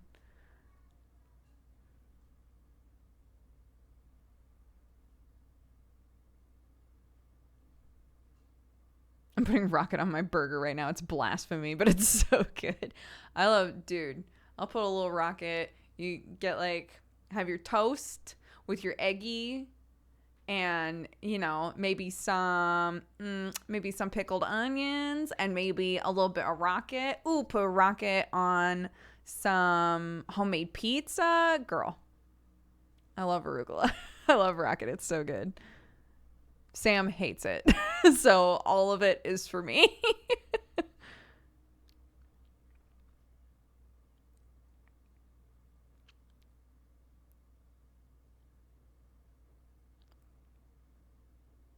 So yeah, peas, rocket, kale. Kale I don't use as often, but I have a lot of recipes that you put kale in, so I feel like we can make it work. And then I have a little tomato plant, a little tomato, and a little pepper plant.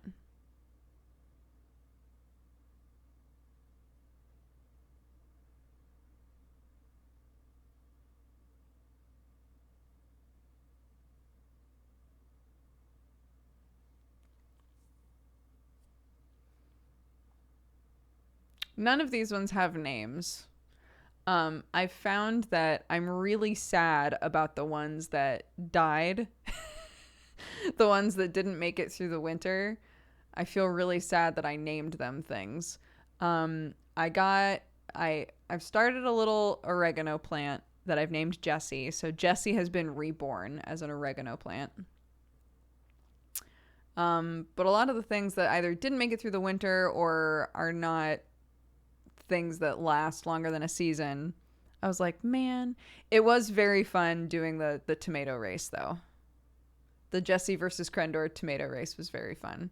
But something that was a lot of fun was the ones that made it through the winter and are like doing great. It was really fun to like take a picture and send it to those people and be like, guess what? Parsley-oosh is doing great. No, Octomint died, which is shocking to me because so many people were like, you have to suck to kill Mint. I killed it somehow. It died. I don't know how. So many things made it through. And Octomint did not. So. I know.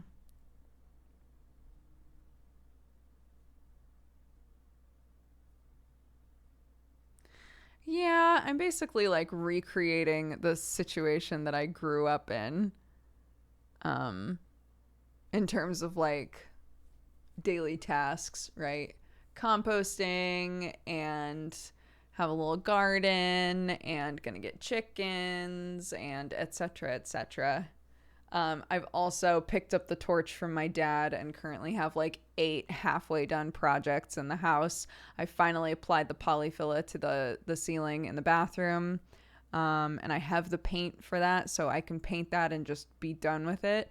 But I had to get like a big can of paint for it, and it's specifically bathroom paint. I don't know that it matters too much. I'm sure I could use the paint somewhere else, even though it's like 4 bathrooms. Yeah, so I'm now looking around the house being like, is there anything else that I would love to be a muted pink color?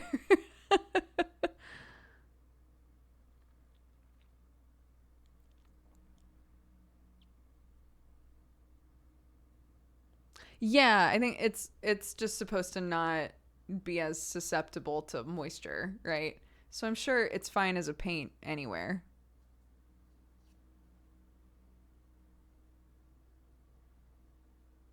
Um, I got Clarke a little succulent because, you know, they don't take much. And one of the leaves fell off.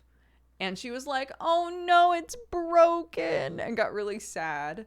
And I said, well, honey, actually, we can potentially grow another plant from the leaf that just came off. And so we were looking it up together, like how to propagate like a new succulent from the leaf. And so we were like, okay, so what we have to do is we have to leave it alone and keep it really dry, and, you know, potentially it'll start to, you know, have new growth just all on its own. We literally just leave it out, not on anything, and just make sure that it stays really, really dry. She was like, okay. She kept like picking it up and looking at it and putting it back down and then picking it up again and putting it down. I was like, it's going to take a while, honey. It's going to take a while.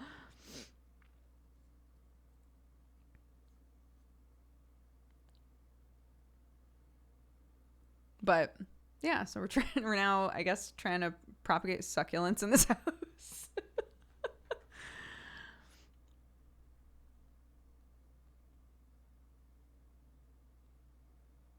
Well, aren't you supposed to? So from what we read, you need to wait until it like kind of almost like scabs over, like the spot where it's separated from the plant. You want that to get like kind of like crusty and dry. And then you can start to mist it, correct? Did you replace the worms that died? The worms that died? What worms? We have a worm farm, but no worms have died.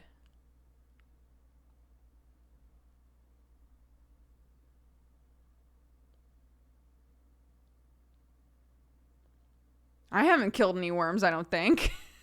Oh, Lord. Now I'm worried. What do you know that I don't know?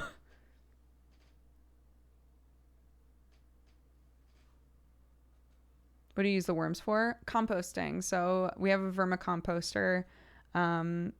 we have a little worm farm basically that has layered trays, and you put down a bed of soil, you add the worms in, you let them start to get comfy cozy, and then you give them, you try to alternate giving them, like food scraps that typically work well for worms, and then also like paper, or leaves, or like brown product, and they eat it, and they basically poop out like gold soil. Like it's it's like very, very good soil to use. I keep watching all of these videos on there's so many people who have done so much studying and have so much knowledge about like mixing the perfect soil for specific plants, and like developing the right bacteria to add in and all kinds of stuff, and all that's so cool. I don't know that I have the brain space for that currently. I would love to learn more about that in the future. But as of right now, this is like a really accessible way to basically create like a fertilizer that we can use in our garden. So it doesn't smell at all. Nope. It doesn't smell at all. It's perfectly fine. Our little wormies just to eat up what we give them. We try to monitor, what things they tend to not eat. Sometimes I'll put a thing in there and then I'll get really worried that maybe it was too big, and I'll chop it up really small. I'm still just kind of learning like what it is that they like to eat. So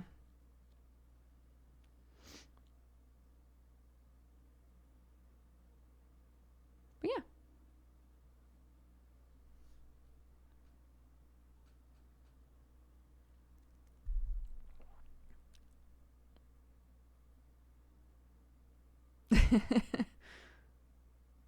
And then Clarke has started, if you'll recall, forever ago, we tried the fish thing for Clarke, and the fish died like almost immediately.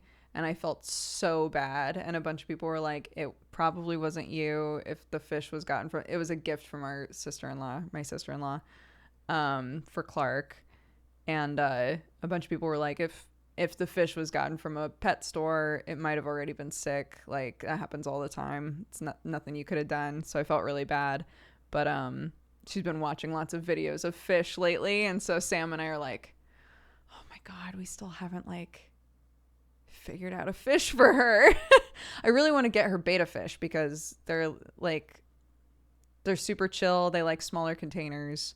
I mean, they're not chill with each other, but like as a pet to take care of, they're very chill.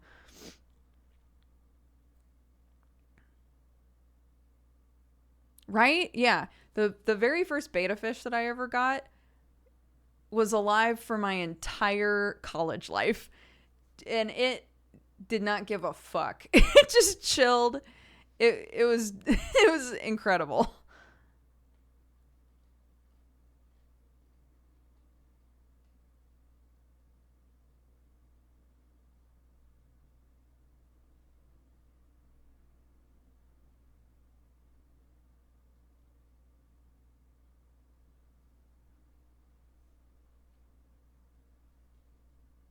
We got two betta fish and they ate each other. Yeah, you're not. They want to be alone.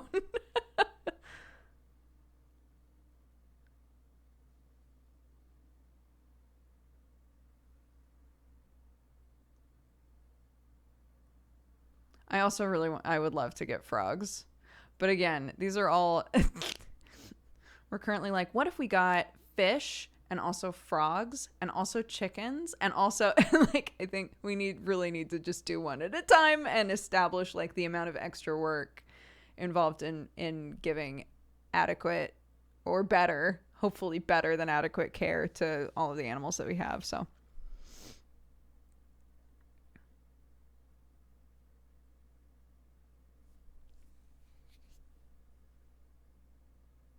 betta fish are Japanese fighting fish. Yeah, they're beautiful and they fucking hate each other. They will fight. They will attack each other. It's wild.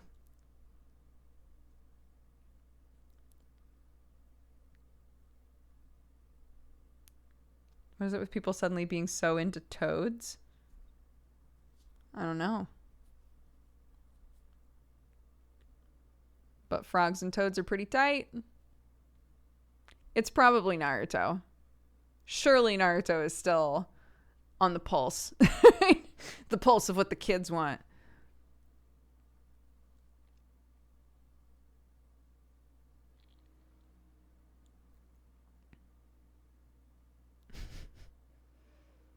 I currently have tadpoles and I love the squigglies. We used to catch tadpoles. My dad and I, we would catch tadpoles. And we put them in a little bath and watch them grow into frogs. It was tight. Looking back, I'm like, those poor frogs must have been like, where the fuck am I? But as a kid, it was super cool to like catch a couple tadpoles and then just watch them turn into frogs.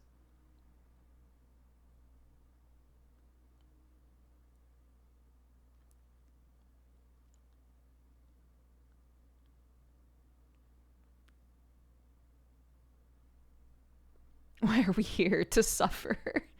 Damn. Snails are cool.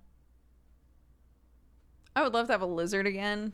I had pretty much only lizards growing up. It was like the only indoor creature we could have that my mom wasn't allergic to. So I was allowed to have lizards, and that was basically it. And I loved them.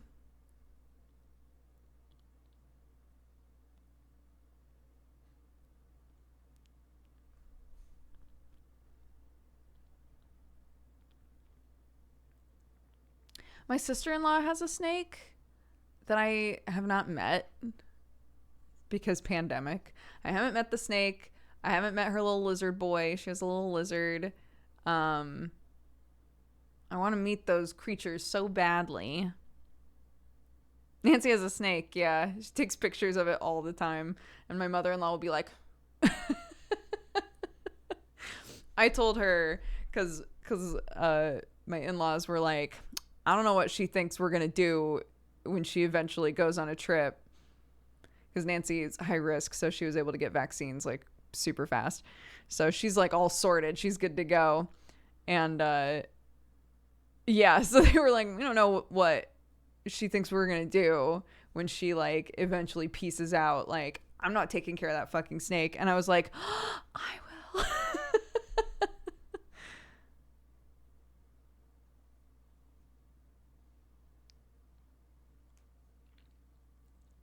I had a couple of anoles, if anybody knows what those are. I had a couple of anoles, and then I had a couple different lizards that I literally just found outside and put in terrariums and kept. Anole, Anole. They're little color changing buddies. They're very cute.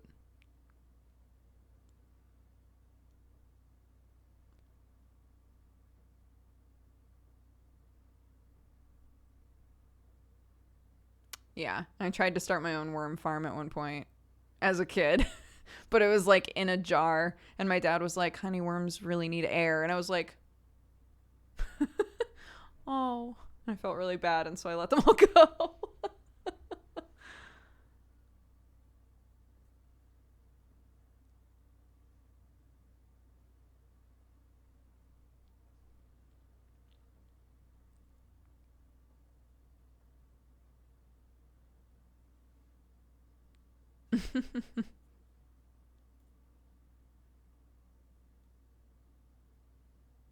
It reminds me of when my sister put a fly in a tin can. Oh no. I was about to say Sam and I did not know Sam as a child. Jared and I, my brother, I think the coolest thing we ever got to do was try and nurse a little bat back. So we had bats that would kind of nest like under the rafters on our porch. And one of them we found like just lying on the porch, and its wing was all messed up. And so we put it in a little box and we gave it some fruit. And by the next morning it was gone. And I was like, so sad that it was gone. And my brother was like, hey, I mean, that means that, you know, we helped and it was able to fly away. And that's great. We did it. And I was like, but I wanted a pet bat, Jared.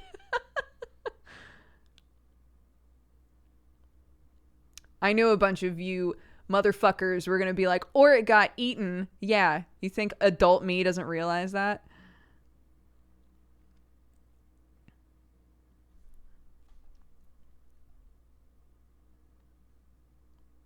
Oh, Zinari, I forgot you existed. I used to watch you years and years ago on YouTube when you did StarCraft 2 stuff. I never really did StarCraft 2 stuff, though, you know? I have a Press Hard to Continue t-shirt. Oh, man. Well, thank you. I hope you're doing well. I knew a lot of casters. I never casted, really, but I knew a lot of StarCraft casters. Every time I think about that, I'm like, God, I knew so many of them.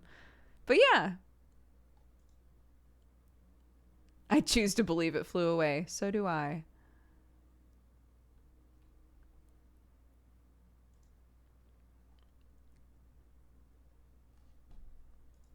StarCraft is still a thing. I don't know how big like matches are currently. But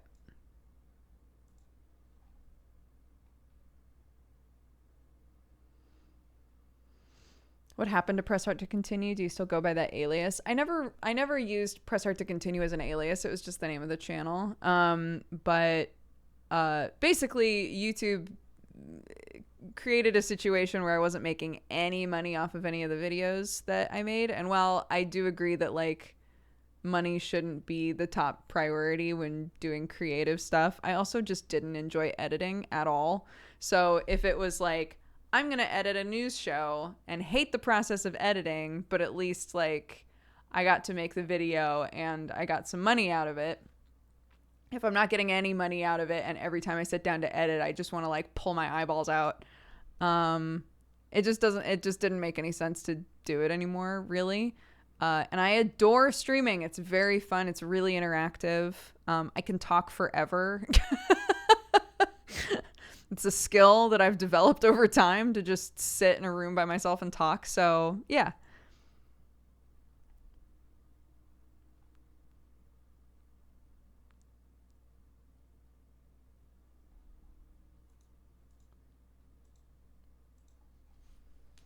Jesse and Krendor always talk about how they hate it too. Yeah.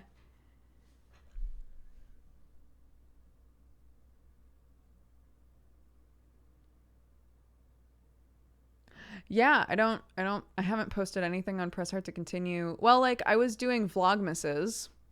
So there would be Vlogmas every year, but I haven't done Vlogmas in a couple of years either because I had a kid.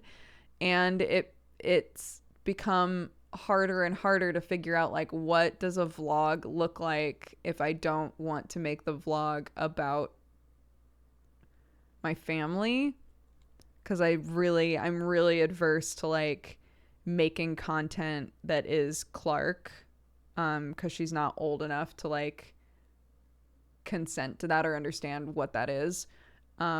So yeah, so trying to figure out like, okay, well, if I'm doing Vlogmas but I can't actually vlog my family really, then what do I do with it?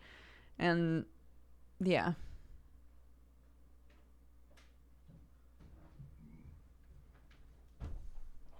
He cute. What you fucking want? I said you're You cute. catcalling me? I'm trying to live my life. I'm Raise sorry. my child. I'm sorry, you're right. You just out here yelling, he cute? Respect me, alright? I'm sorry. You're right. I am cute though. You are so cute though.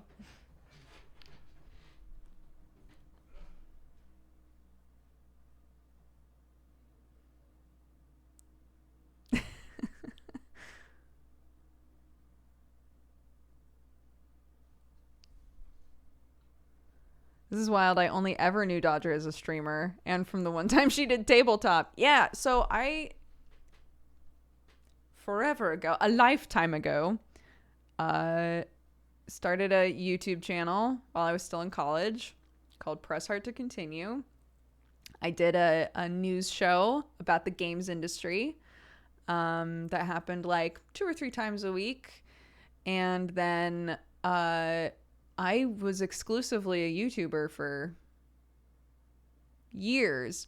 I did. So when we did our 10-year streaming anniversary, it's because my first streams were charity streams that I did alongside of YouTube. So I would do like really long charity streams occasionally, but I wasn't like a frequent streamer yet. That didn't happen until a little while later, like a few years later. But yeah, I was exclusively a YouTuber for a very, very long time. And then I was encouraged to start streaming. So then I was streaming and doing YouTube.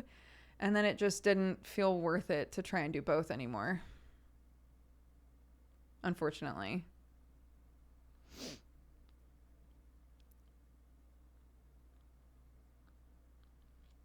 Do you miss it? I ingest more YouTube videos than I do streams, oddly enough. So I understand when people say I'm not really a Twitch watcher, right? I don't really watch streams. I really like YouTube, so I haven't really watched you since you stopped doing YouTube. I'm not offended by that at all. I completely understand that sometimes you don't want to watch a stream. But like in terms of whether or not I miss doing it, I miss the final product. I think that there are a lot of videos that I made that I really enjoyed making, and I liked once they went up, but like the grind of trying to upkeep a YouTube channel when the algorithm is constantly against you is so much stress, and I'm delighted to be rid of that, to be honest. So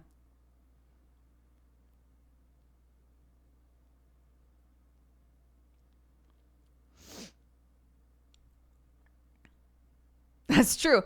This is all just like, I'm sure that there are plenty of people who stream that are able to like put on the mask and have it on the entire time that they're streaming. That, again, that's more of a headache than I care to ever have. So, you know, yeah, somebody said it's like coffee time, but we get to see the bloopers. 100%. I'm, you know, I think we're able to have like the super cozy vibe that we do because most of this stream is just chilling, just hanging, you know.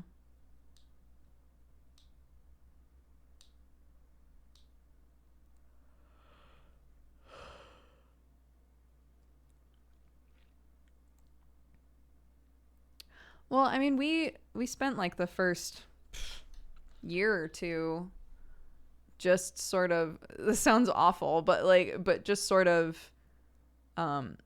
like really drilling into the viewers, like this is what's okay and this is what isn't okay. Our rules used to be way more strict, like really, really strict, because when I first started streaming, I was dealing with a lot of harassment over X, Y, and Z things.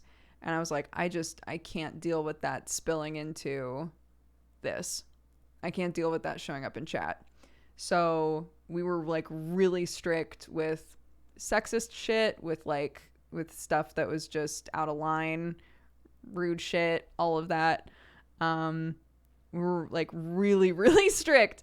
And it wasn't until a couple years later that I was talking with Amma, and I was like, Amariel, and I was like, I think we can open it up a bit more, because we have so many people who've been here for so long that they know what the vibe is, right? They know what the vibe is. They know what is okay and what isn't okay. And honestly, like, they can help encourage that in new viewers to understand, like, this is what we're about. And it's worked, I think. I think it's worked quite a bit. So, yeah, I feel very blessed to have the mods that I do, to have the community that I do. And that looking at our analytics, that so many people find our Twitch chat, our Discord, all of that to be like really welcoming and lovely. So I'm glad. one time I said heck and you were banned.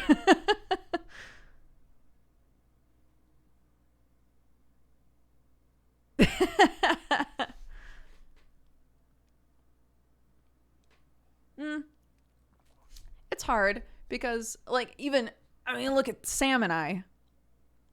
There is a laundry list of things you can say in Sam's chat that if you came over here, we'd be like, bye. It's just every streamer's different, right? And I don't fault people for coming in here and making a goof and getting timed out and being like, but it's what's the bounce back like, right? Does the person then go, oh, that's not different vibe, got it, right? Or are they like, I was just joking and you all need to lighten the fuck up and I'm never coming back here again and I hate it here. So yeah, as viewers, I know that you're constantly having to, like, in each stream that you go to, remember, you know, or understand, like, what's the vibe here. So.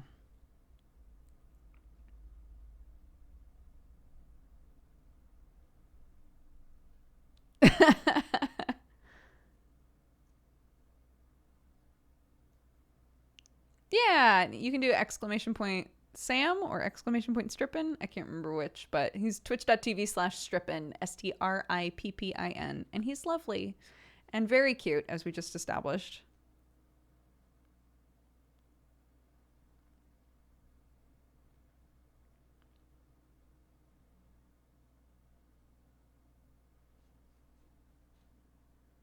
Biased? What? Facts. I did finish the campaign. Yeah, it wasn't D&D, it was Fate Accelerated. But yes, we did. We finished up Rotting Maw. It's 4 sessions long. The last session was very weird, and I learned a lot. I learned a lot from running that game, and I want to run another one really soon. So, both you and Sam just stream, or do you do other things? So I also have a coffee company. I help run a coffee company, and Danny does most of our emotes and, like, our splash screens and stuff. Danny and I have a clothing company, and yeah, just some side stuff that's turned out to be, like, really cool side stuff. But I don't, aside from those things, no, I don't have any other businesses, or I'm not an employee anywhere.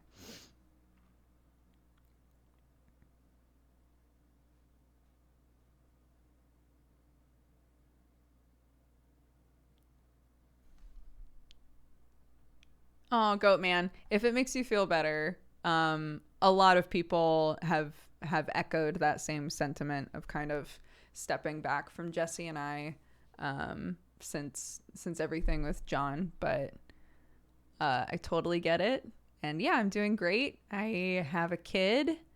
She was born, like, not too long before John passed away, unfortunately. But yeah, I have my little Clarke. She's a ray of sunshine in my life. Sam and I have moved to England, so that's where we're living now. And I can't complain. Life is weird for everybody right now, but I have many blessings to remind myself of. So yes, we are doing new Cat Gang merch soon. We have a couple things lined up. We're just waiting on the last one currently, I think.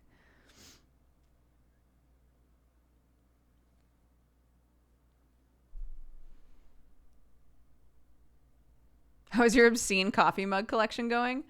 So, speaking of moving to England, I left almost all of them behind. I only took a few. I took my favorite ones, which was like 12 of them. I said I was going to bring 10, and I wound up bringing 12. But the rest of them, Jesse put together a huge going away party for us when we left, which was really, really sweet. And I brought all of my other mugs, which was a ton. I brought all of my other mugs, and we basically told everybody, like, choose a mug. Hi. Hi. Do I need to get, like, wrapping paper and stuff? I have wrapping paper. Okay. I already bought it. You just get birthday cake though, right? And cakes for tomorrow. Yeah. So I can do that when I'm done, or? Oh, I'm gonna do it in a minute. Okay.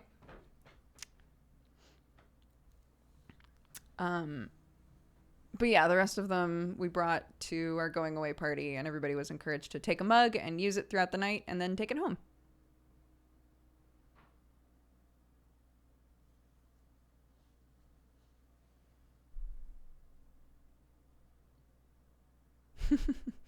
Yeah, we cuz she goes to preschool tomorrow and tomorrow's her birthday, and we were talking to the people that work there, and we were like, is it okay for us to bring stuff for the kids? And they were like, yeah, honestly, I think that should be fine. We were like, okay, like how many kids are we getting stuff for? But we hadn't gotten anything yet, so Sam was just asking if I had done any of that yet.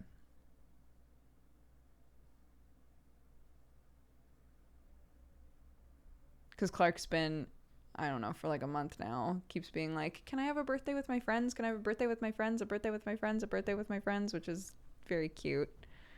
But obviously we can't have a birthday with her friends, but she does see her friends when she goes to preschool. So they were like, yeah, we'll do like a little birthday party thing for her.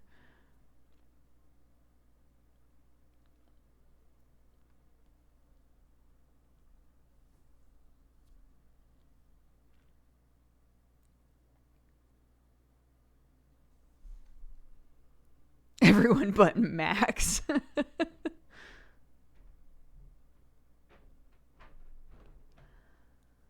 I listened to your Chilluminati episode again recently. That was very fun. I would love to go on Chilluminati again. Also, somebody was asking when's the next time I'm on New 52. I think Faciani said it would be a while still.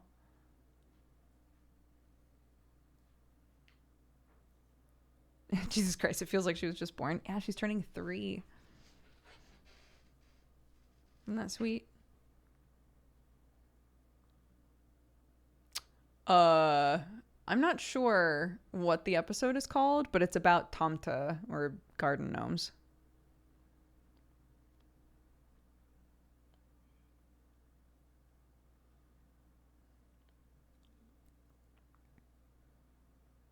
Remember when she was turning 1? I do.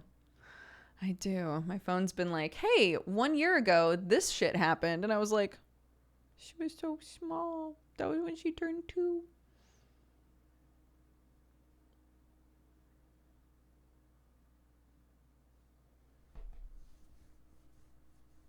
The 28th, April 28th, so tomorrow. How is life without AC after having it your whole life? I mean, I've lived in lots of places without AC in America.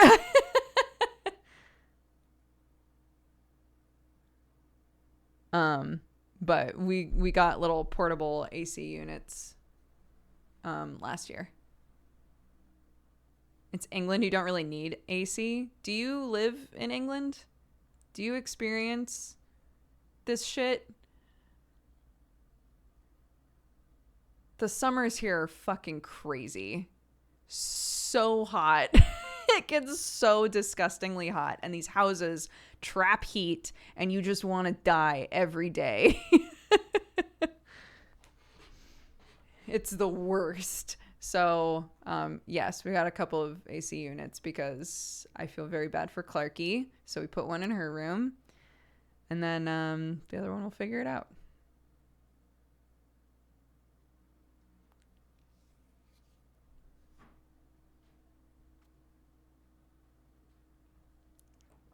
That's what I was ranting about this last year, I think, when summer was finally starting to wind down. But like every single English person you talk to is like, I mean, this was an abnormally hot summer.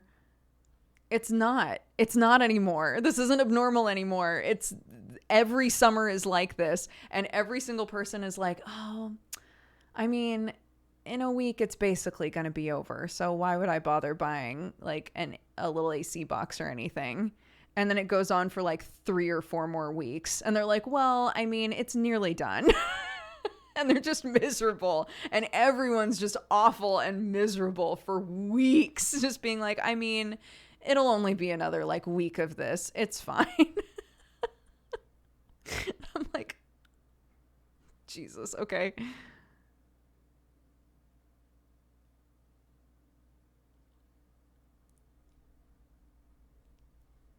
Yeah, lots of hot rain here. That's true.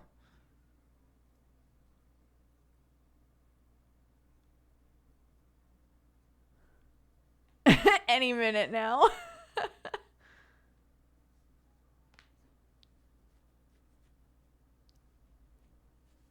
Just lots of rain generally. Yeah. We haven't had any rain for the last like few days. But today's been overcast all day.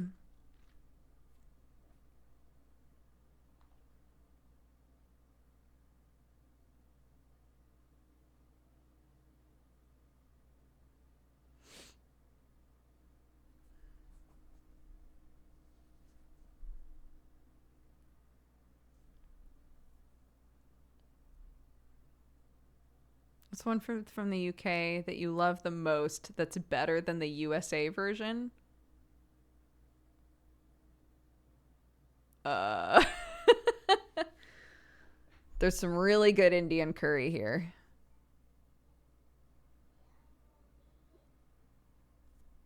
Maybe I think that's probably it so far. The Vindaloo, not the Vindaloo.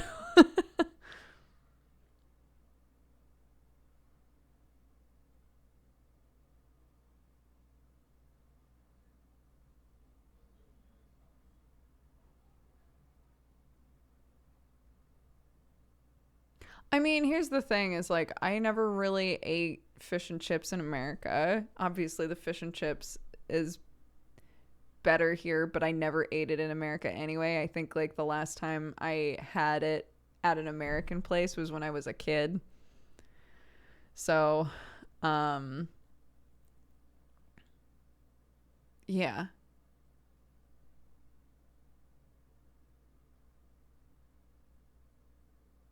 So the sorts of things that would be like no-brainer answers, in my experience, aren't really on the table very much.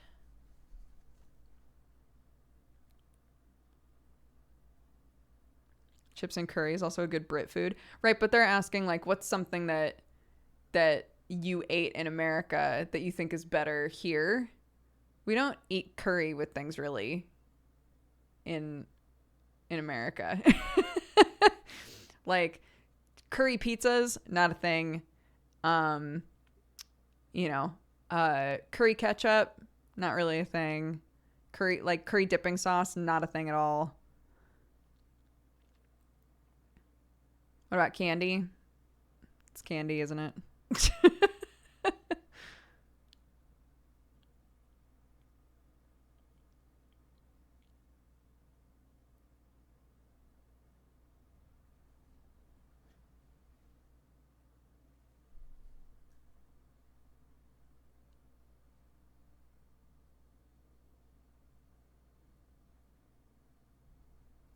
UK candy is better.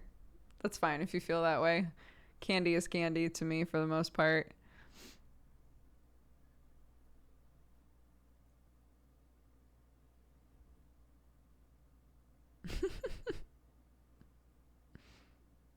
Anyways, this topic always goes on forever. She's giving political answers. I'm not a person who has lived most of my life with a sweet tooth. Most of my like sweet tooth cravings occurred once I was pregnant and after. So, if you're keeping track, that's about like a little bit of time in America of me eating candy, and then a little bit of time in England eating candy, and none of it's the same candy. All of the candy that we eat here is not stuff that's in America, so can't compare that way. There was candy in America and there was candy here, and I've eaten both and they both exist. That's basically it.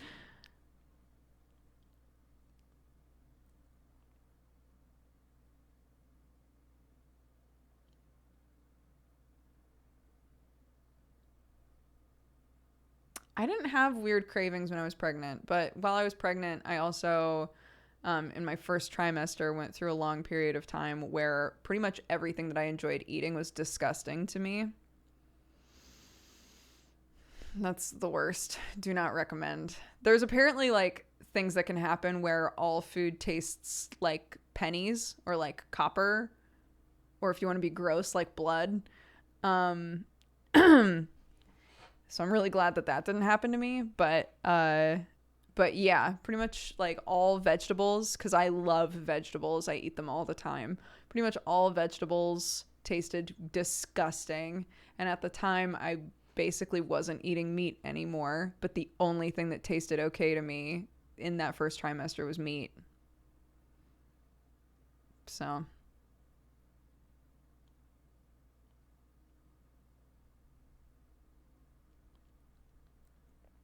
a friend of mine craved pineapple. Oh, I haven't had pineapple since I went through a period of time where I was drying pineapple all the time to have around as a snack.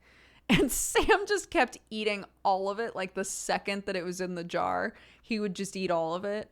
And I was like, I feel like the amount of time that I'm taking to dehydrate the pineapple and put it in the jar to have it vanish in the period of a night. But then, like, the next day, he would be like, my mouth hurts so bad.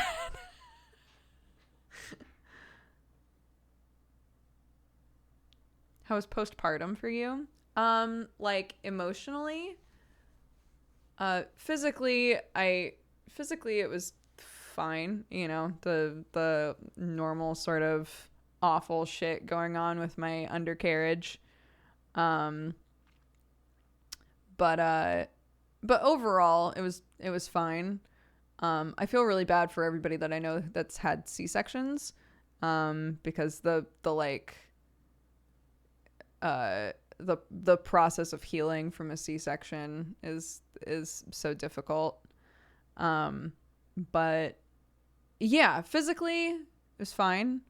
Emotionally, I never went through like deep depressive stuff. But I think, as with all parents, I went through lots of, I haven't slept in so long that I can't think very well sort of stuff. Sam would wake up in the middle of the night to me holding Clarke and the both of us just crying. Like, Clarke would be screaming and I would be crying and he would be like, what the fuck is going on? Right? That sort of stuff. But everyone that I knew kept being like, it'll surprise you. You'll hit the 4-month period. You'll hit the 4-month mark, which is normally when that stuff starts to like even out a little bit. You'll hit the 4-month mark and it'll feel like those months barely existed. And I remember in month 1 holding Clarke and hearing that and being like, shut the fuck up. Like, I hated hearing that. I hated that. And looking back, your brain naturally discards all of the like really bad shit about having a kid, because biologically, anything that gets in the way of you having more kids, it's like, get rid of that, preserve the species, etc. So yeah, so like all of the bad shit about having Clarke and postpartum and all of that, I do not remember it well at all. I know that it happened, but I don't remember what it was like. It's like a fog. It's like a huge fog. And I can look back now and be like, oh yeah, that barely happened. But I also remember the like feeling as though my current frustrations were being discarded. Because the people that I was talking to were like me and were on the other end of it and being like, oh my gosh, you'll look back and it'll be a fog. It'll be like it never happened.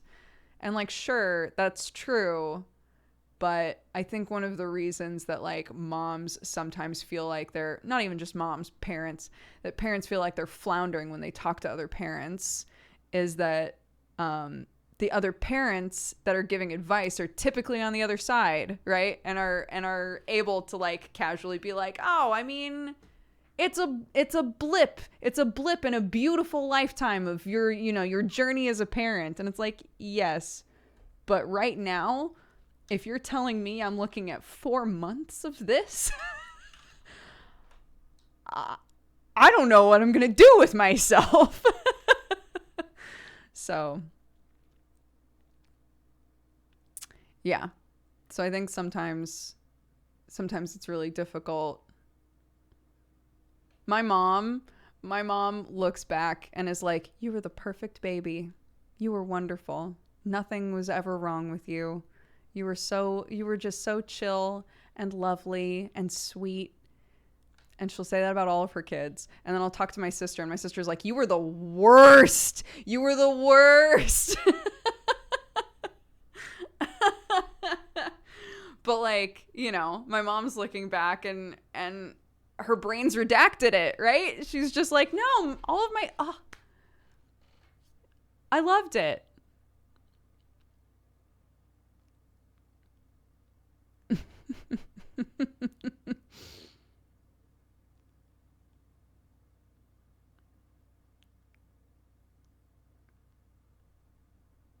But yeah,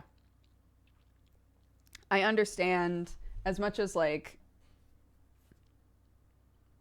I think that there are positives and negatives. Sorry, I'm jumping around a little bit, but I think that there are positives and negatives to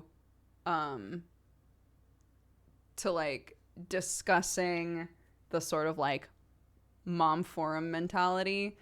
On the positive side of talking about it the way that we typically do, it decreases the guilt that a lot of parents go onto forums to try and get easy answers to things, to just be like, is everything okay? Is X, Y, and Z normal, right? And you wind up looking at something that's like a lot of judgment, like a lot of judgmental people sort of like in a circle nodding at each other, right? And it makes you feel like shit. And I think it's good to talk about how silly that is, so that when people go to look at those forums, they can take them with a grain of salt, right? But at the same time, like, parents, especially ones that are on their own and don't have like friends to talk to who get it, are obviously going to look to other parents, even if they don't know them, to try and like get some perspective. And I think that's valuable as well. So it's hard.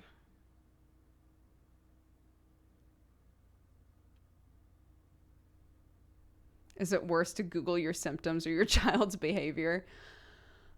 I found that typically when I would Google stuff that was going on with my kid, I would find answers that made sense, that like contextually made sense, along with people who were like, but I can't believe that it even got to that point, blah, blah, blah, blah, blah, right? Sort of shit. And so if you're able to like sort of block out the people who are trying to make you feel like a piece of shit and focus instead on the people who are giving like actual answers to things, it can be, I would say, less stressful than looking up stuff about yourself.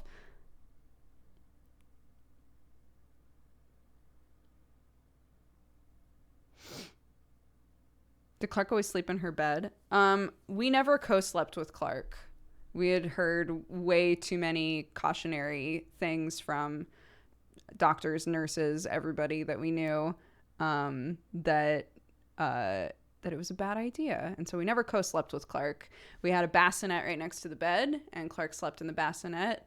I would feed her at night. Like in the middle of the night when she would wake up, I would feed her a little bit and plop her back in her bassinet. And then at 4 months, or maybe closer to 5 months, I don't remember, but we started not occasionally, sorry, I'm losing my train of thought. She would take her naps in her crib and then sleep through the night in the bassinet. And then once She seemed to be fine with sleeping in the crib for naps. Then we started doing night sleeps in the crib.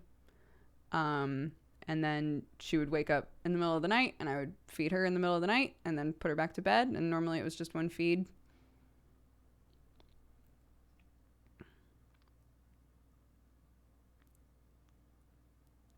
So yeah.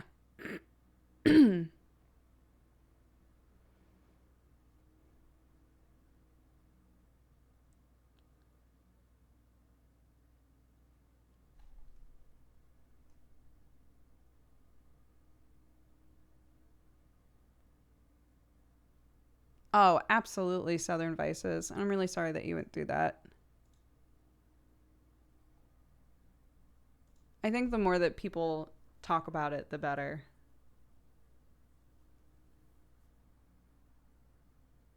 The how low you can get after having a kid.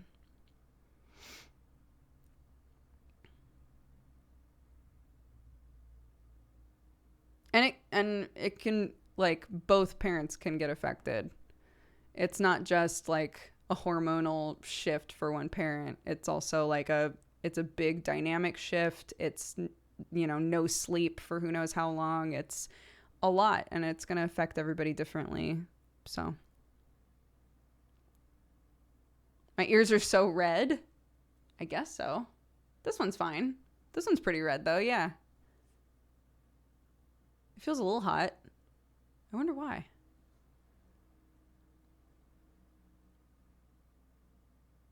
Someone's talking about you? Is that a thing? If I sneeze, then we'll know for sure.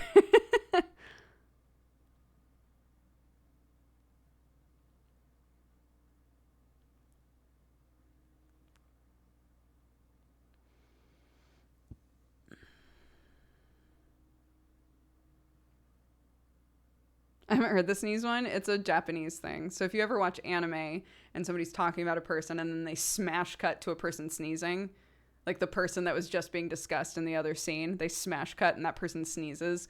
It's like a wives' tale that, like, if you sneeze, it's because someone's talking about you.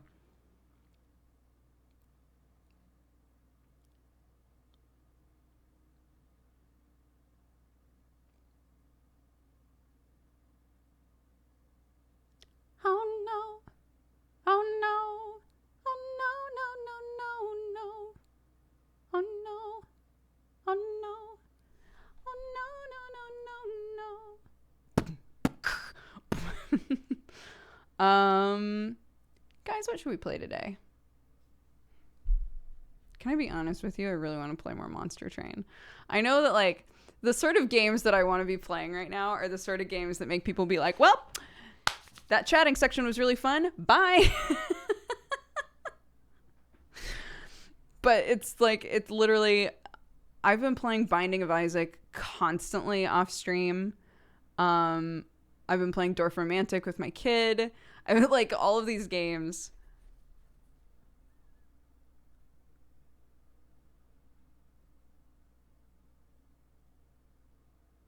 Oh my God, it is. It's 4:00. Jesus Christ. You guys gotta be better about being like, hey. Hey. Stop talking.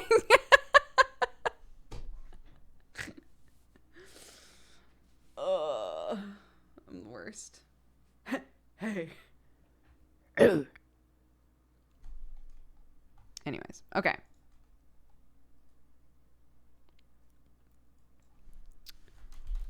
Okay, let's do some Monster Train. Let's do some Monster Train. Oopsies.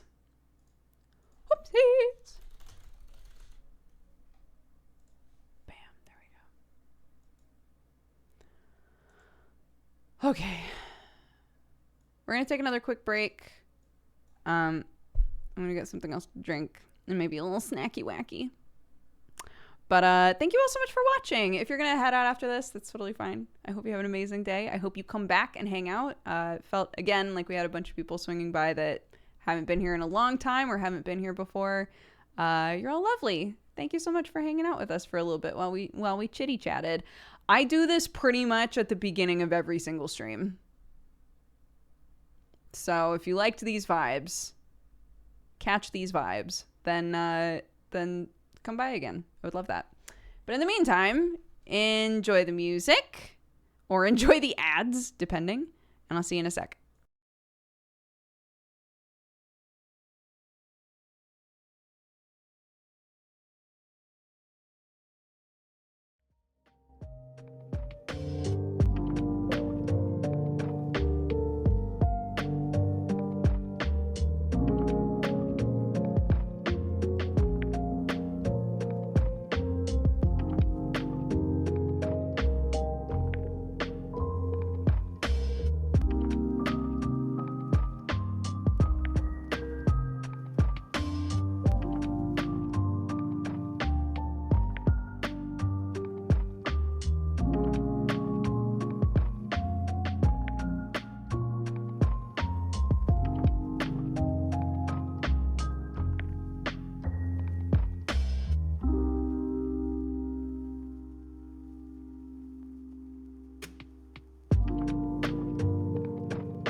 Okay, I got a weird assortment of shit here.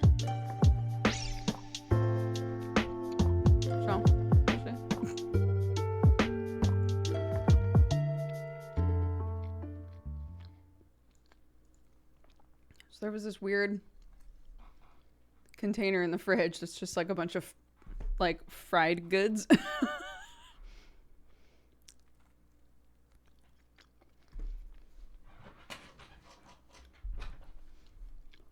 I was cold, so I put on a sweater. Come on.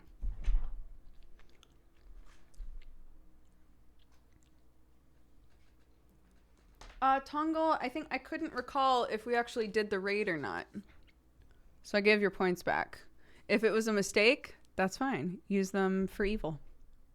Cold but no socks. I'm not a big sock person, guys. Not into socks, really. Okay, let's see.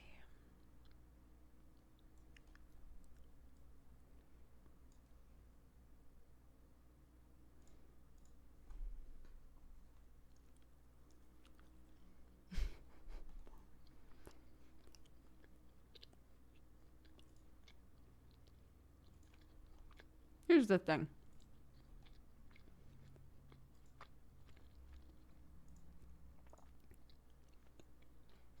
I'm pretty sure. Let's see. Yeah, I must have muted it.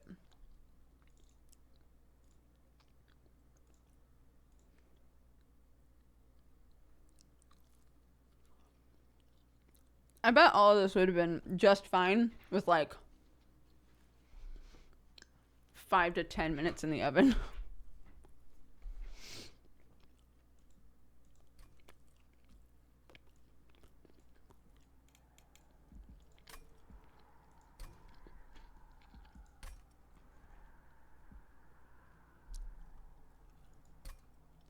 What was this run?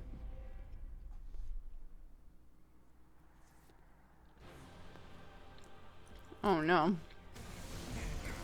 Try a daily run? Sure, why not? Abandon.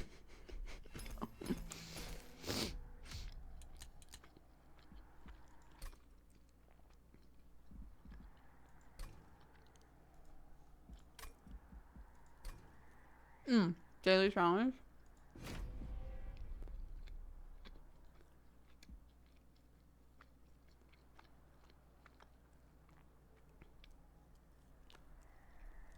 Oh, interesting.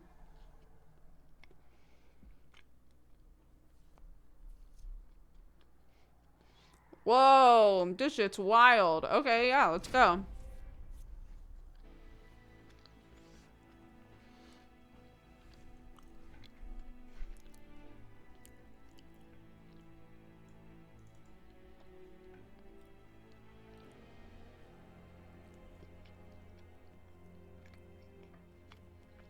Okay.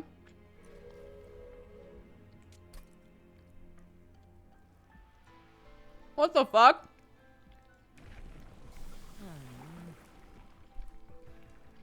What the fuck? Are we all competing against each other? I'm so confused.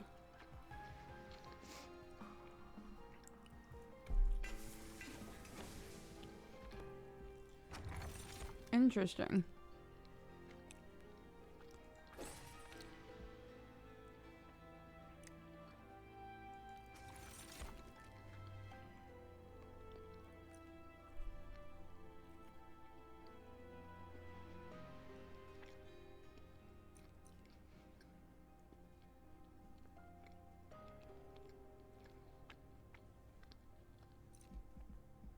Can I see my...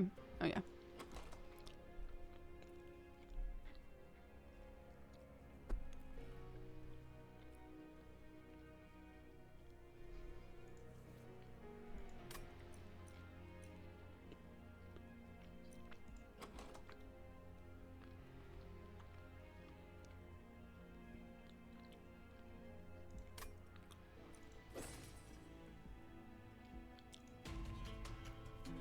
Okay.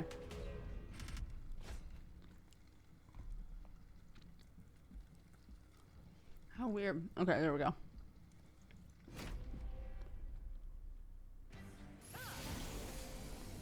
Interesting. But they're all gonna get shuffled anyway, regardless of where I put this.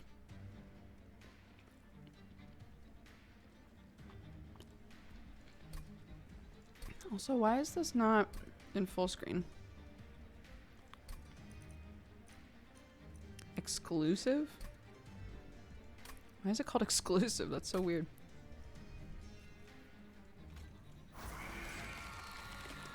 Oh, bitch, I've got quick.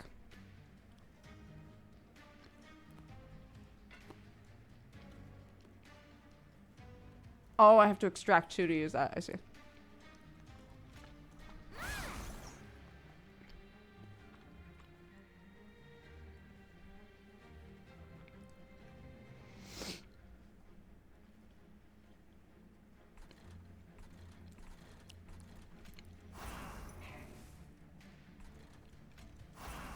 Aren't they supposed to...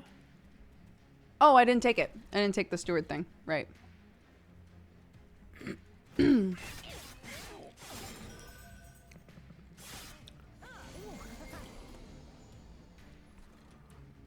I guess you're only shuffled on your row, which is also interesting.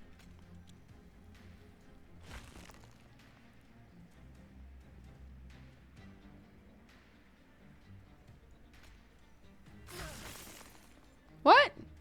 Oh, but it still considers the other one. Wait. So why didn't it... That was supposed to hit the front enemy.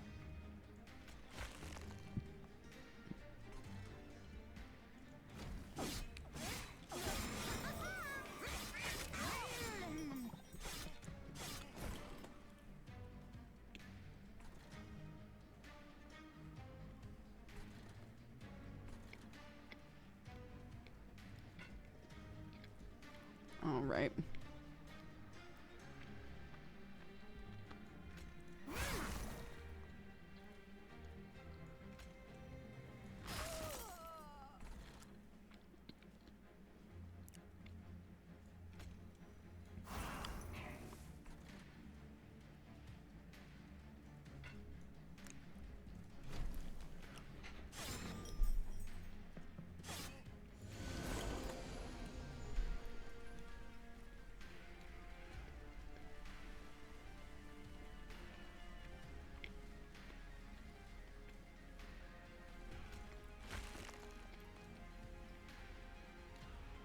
Oh my god, we also have rage on us?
Nice.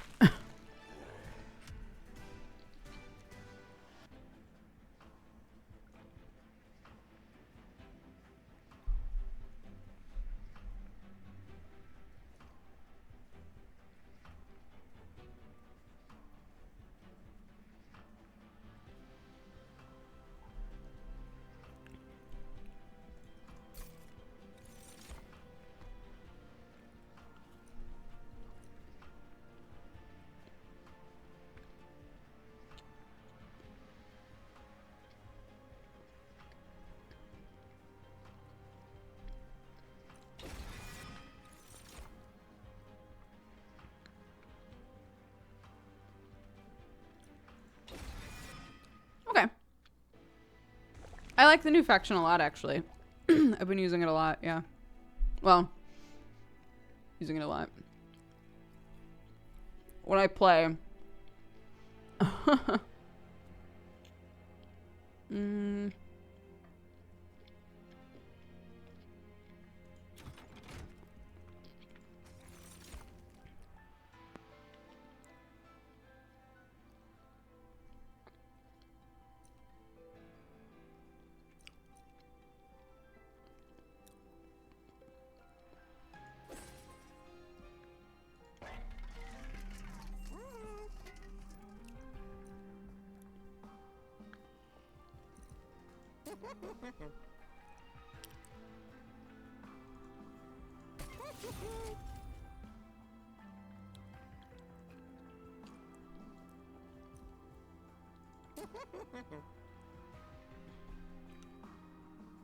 Hmm.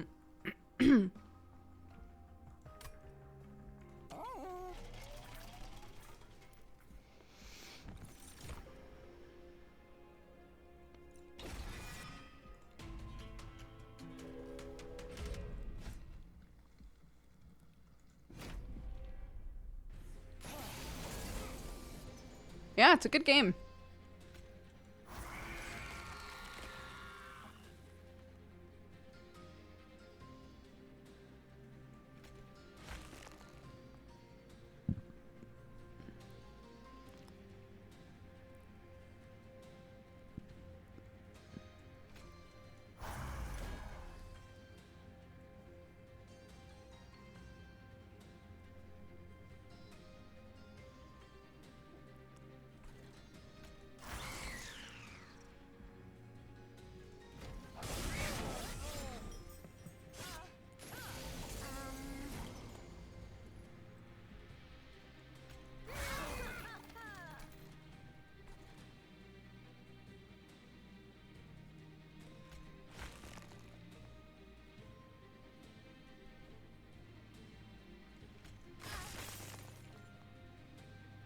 Hmm.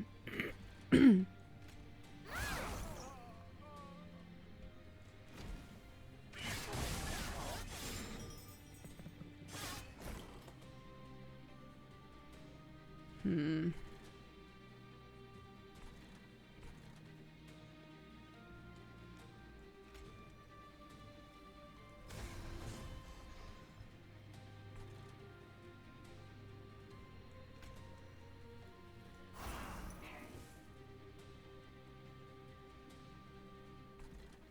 Hmm.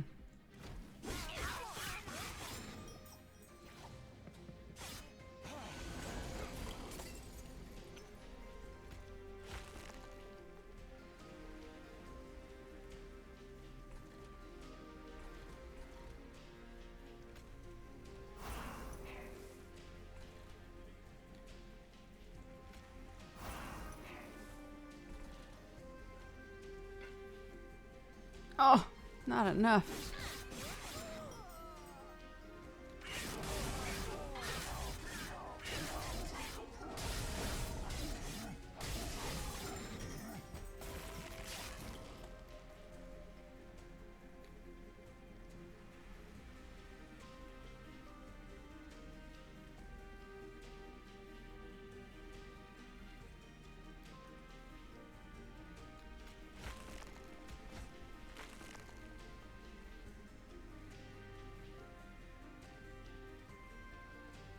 Wait, again, why did that happen?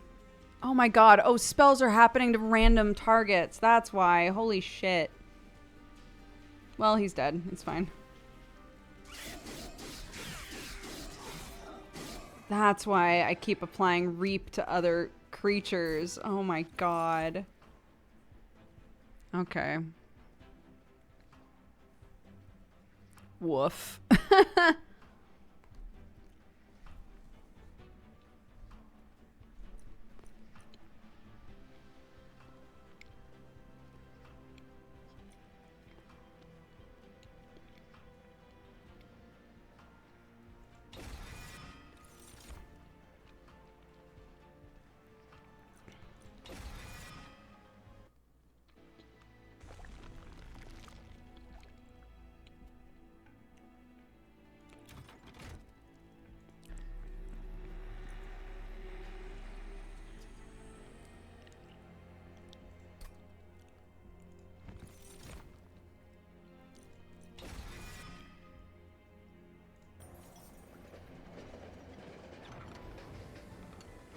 Ming, ming, ming, ming, ming. Ming, ming, ming, ming, ming. Sure, I press the button.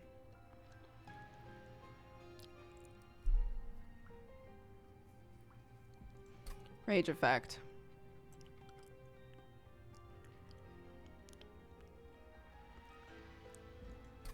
Sure, that heals.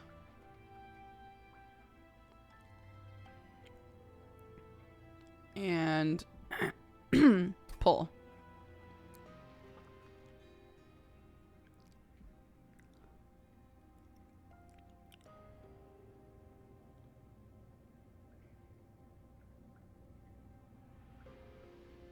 Fuck, is this gonna apply to someone randomly too? I hate it. I shouldn't be fucking around with spells, dude. Duplicate any card.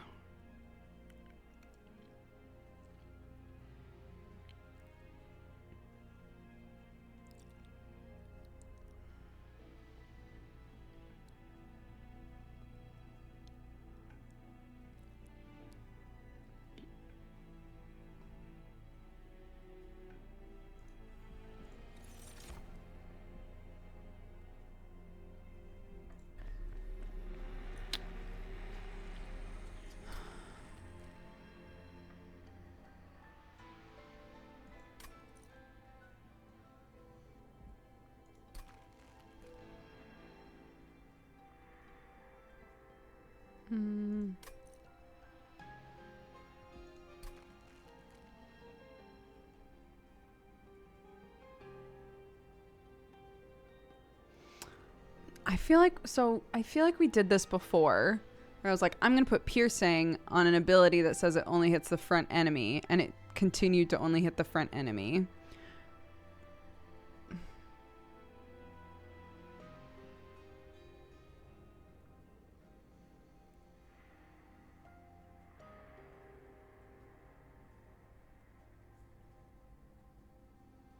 Oh, piercing ignores armor. That's what it is.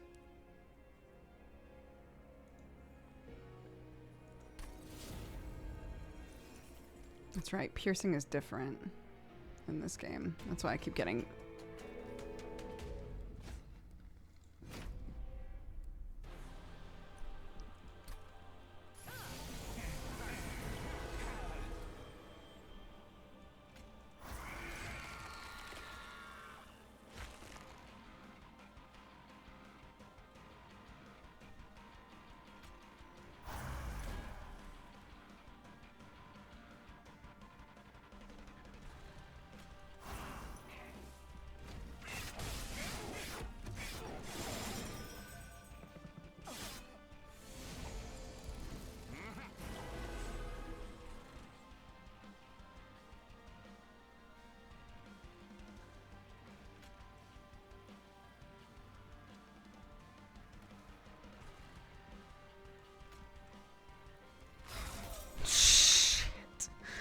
That's so deadly.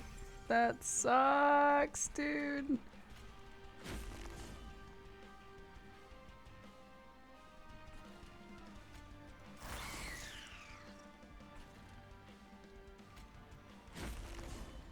Fuck.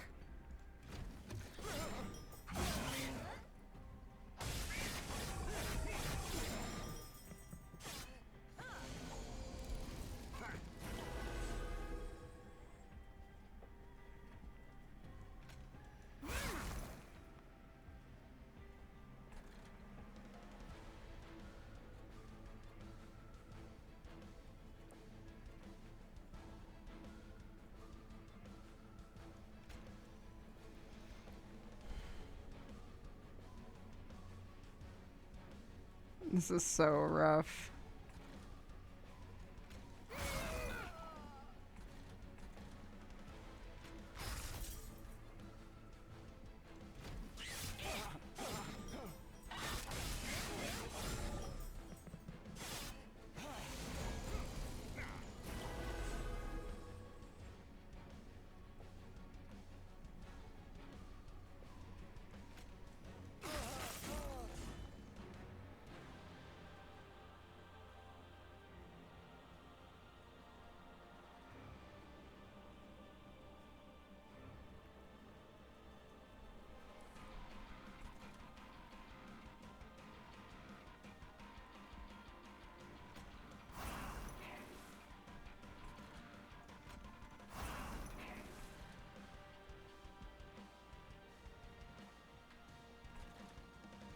Hmm.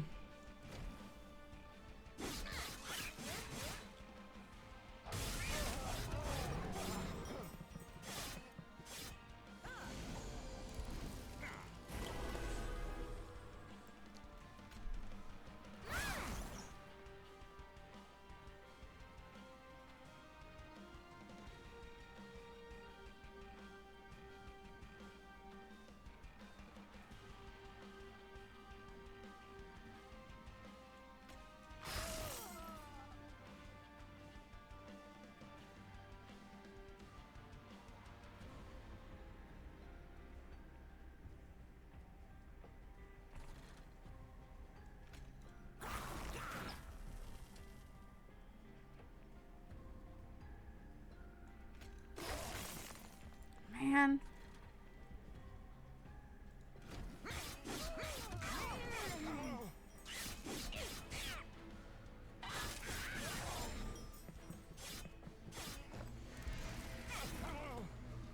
Woof.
Oof.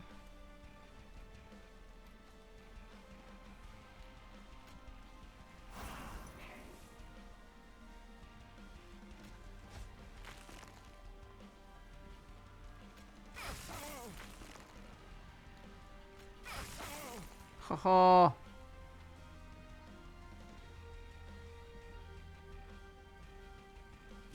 Okay, our pyre can take care of him now.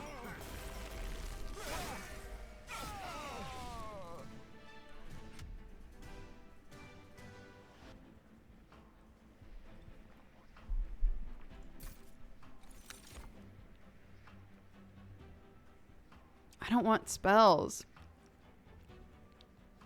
I guess this is fine. But I really don't want spells right now.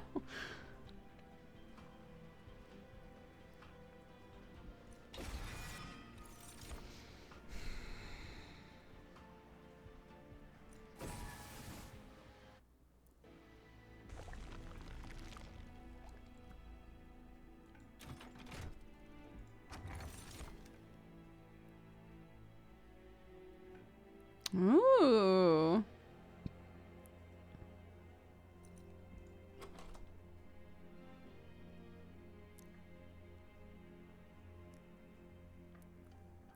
That makes the implings really good.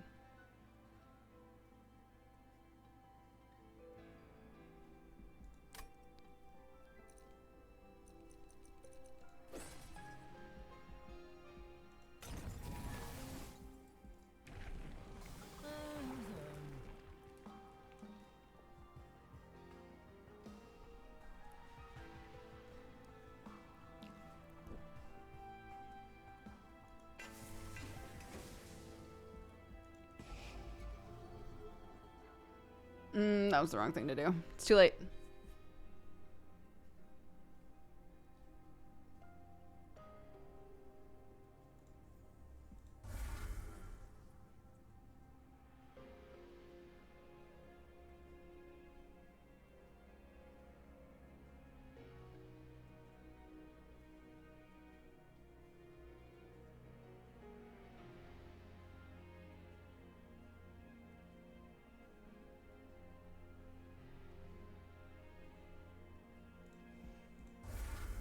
Honestly, I don't think I'm going to use that one.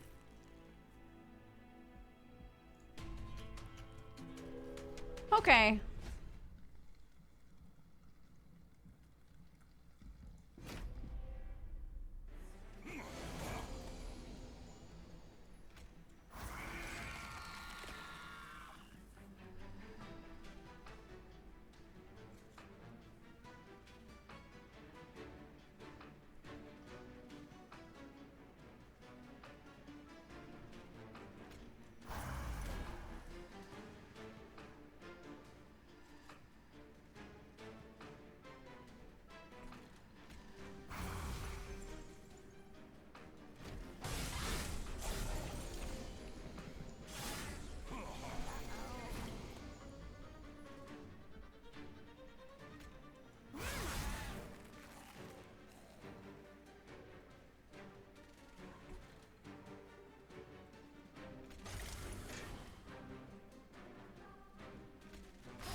Perfect.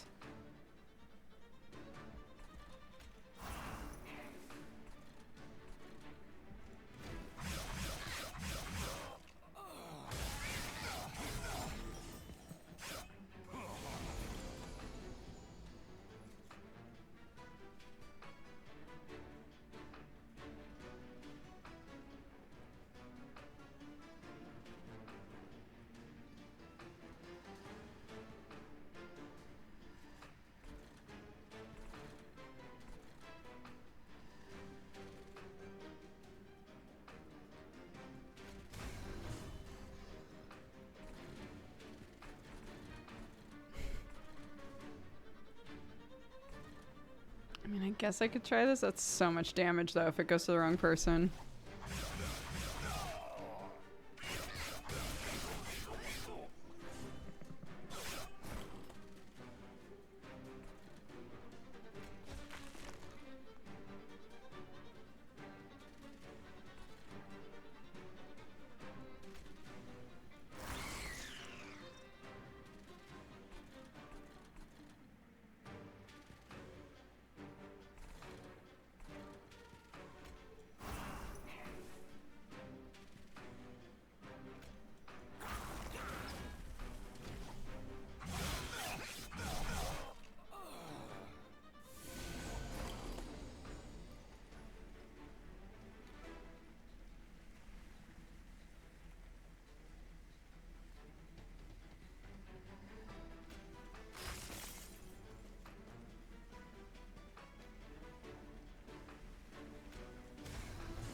Nice. There we go.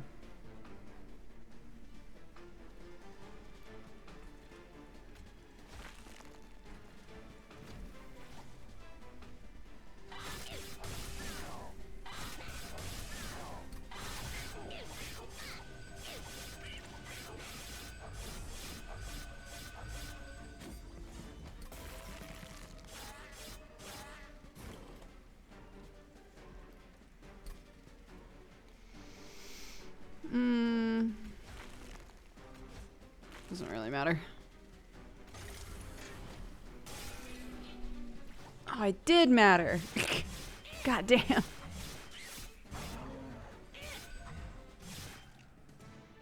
Yes, my boys.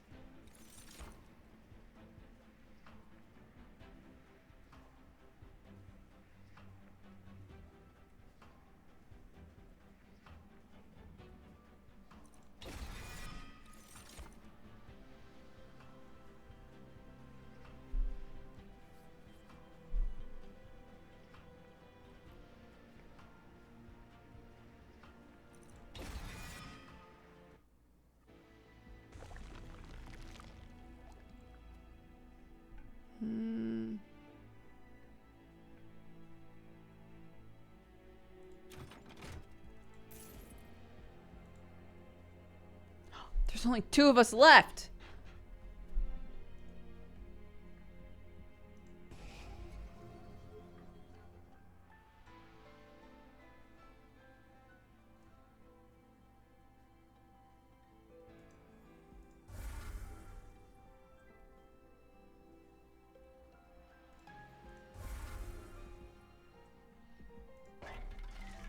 Just have to.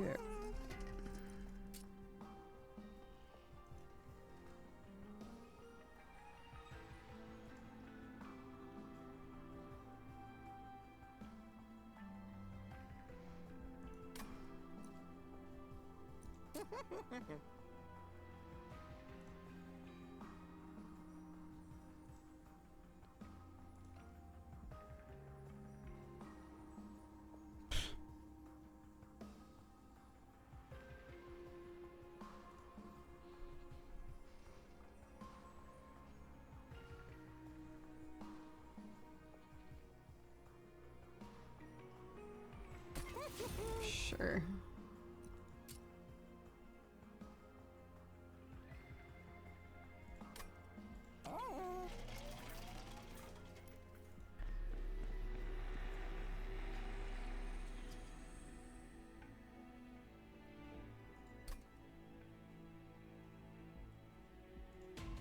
Okay.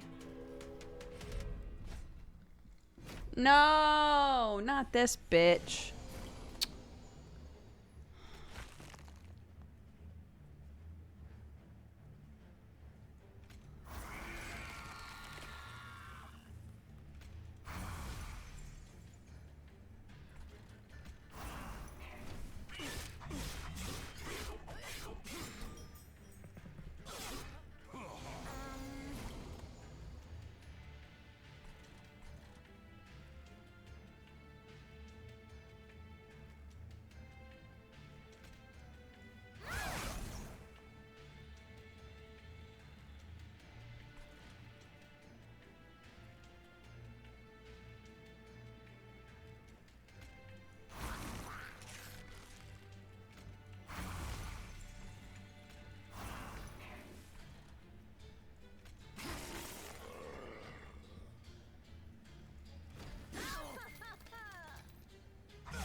Weep.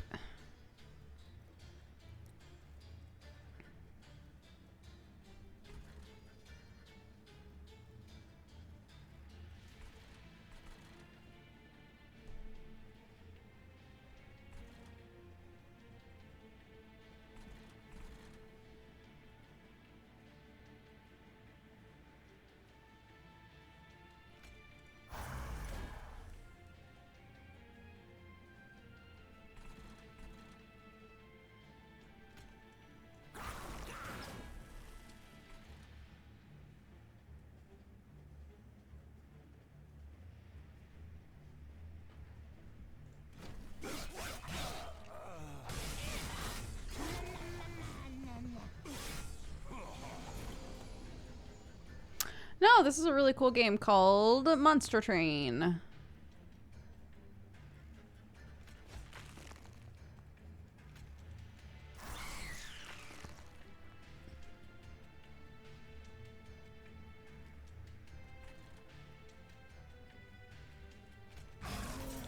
Shit.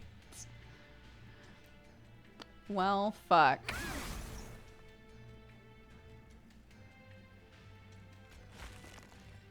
Oh my god. Wow, all of that went terribly wrong for me.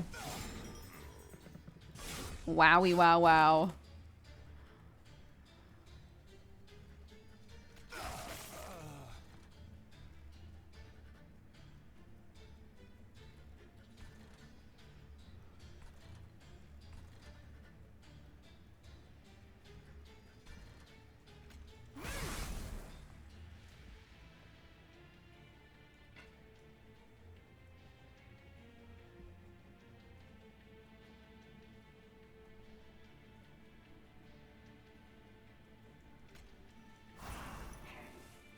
What? Oh, I'm misunderstanding shit.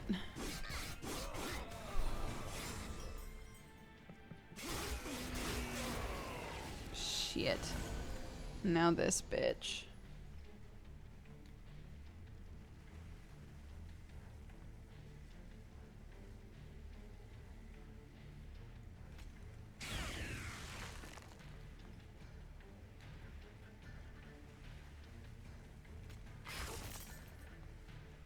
Fuck.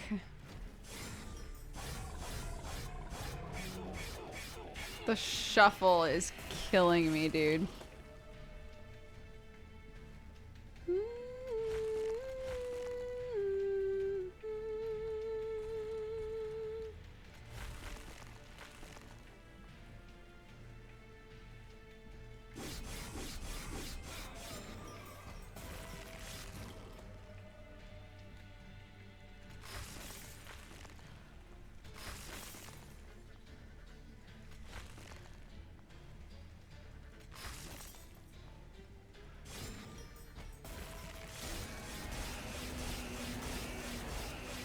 We tried.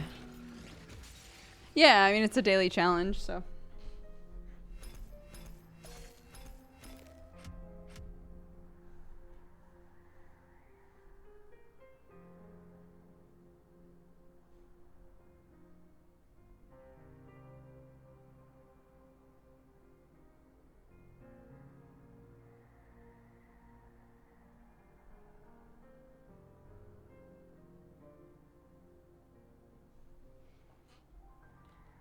Just got here. That was a thick enemy. Yeah, you know. Oh, you can just keep doing the challenge? Interesting. In some games, they only let you try it once, which I find interesting. Yesterday's challenge. Oh, that's nice.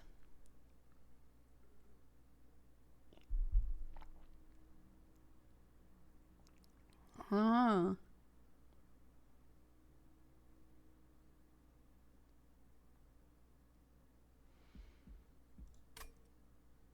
I see. You can look at it, but you can't do it. Interesting.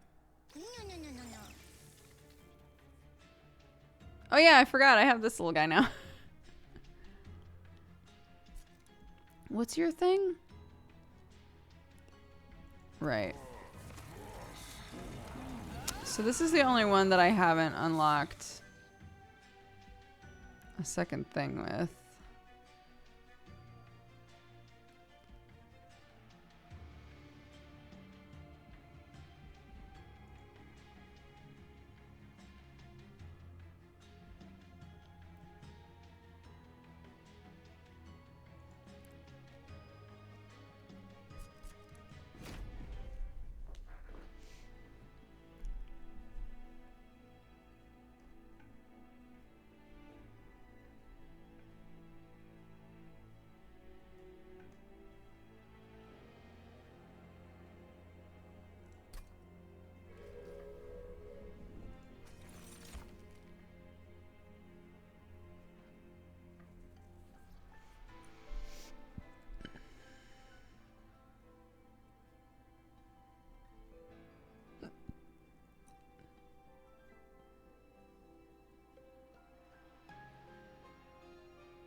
Sure.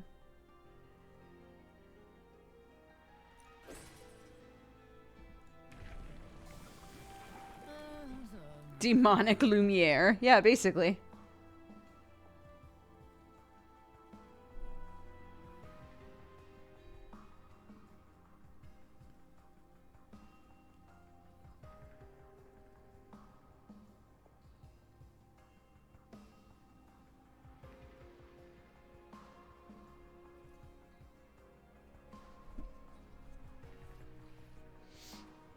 That sounds cool. Let's try that.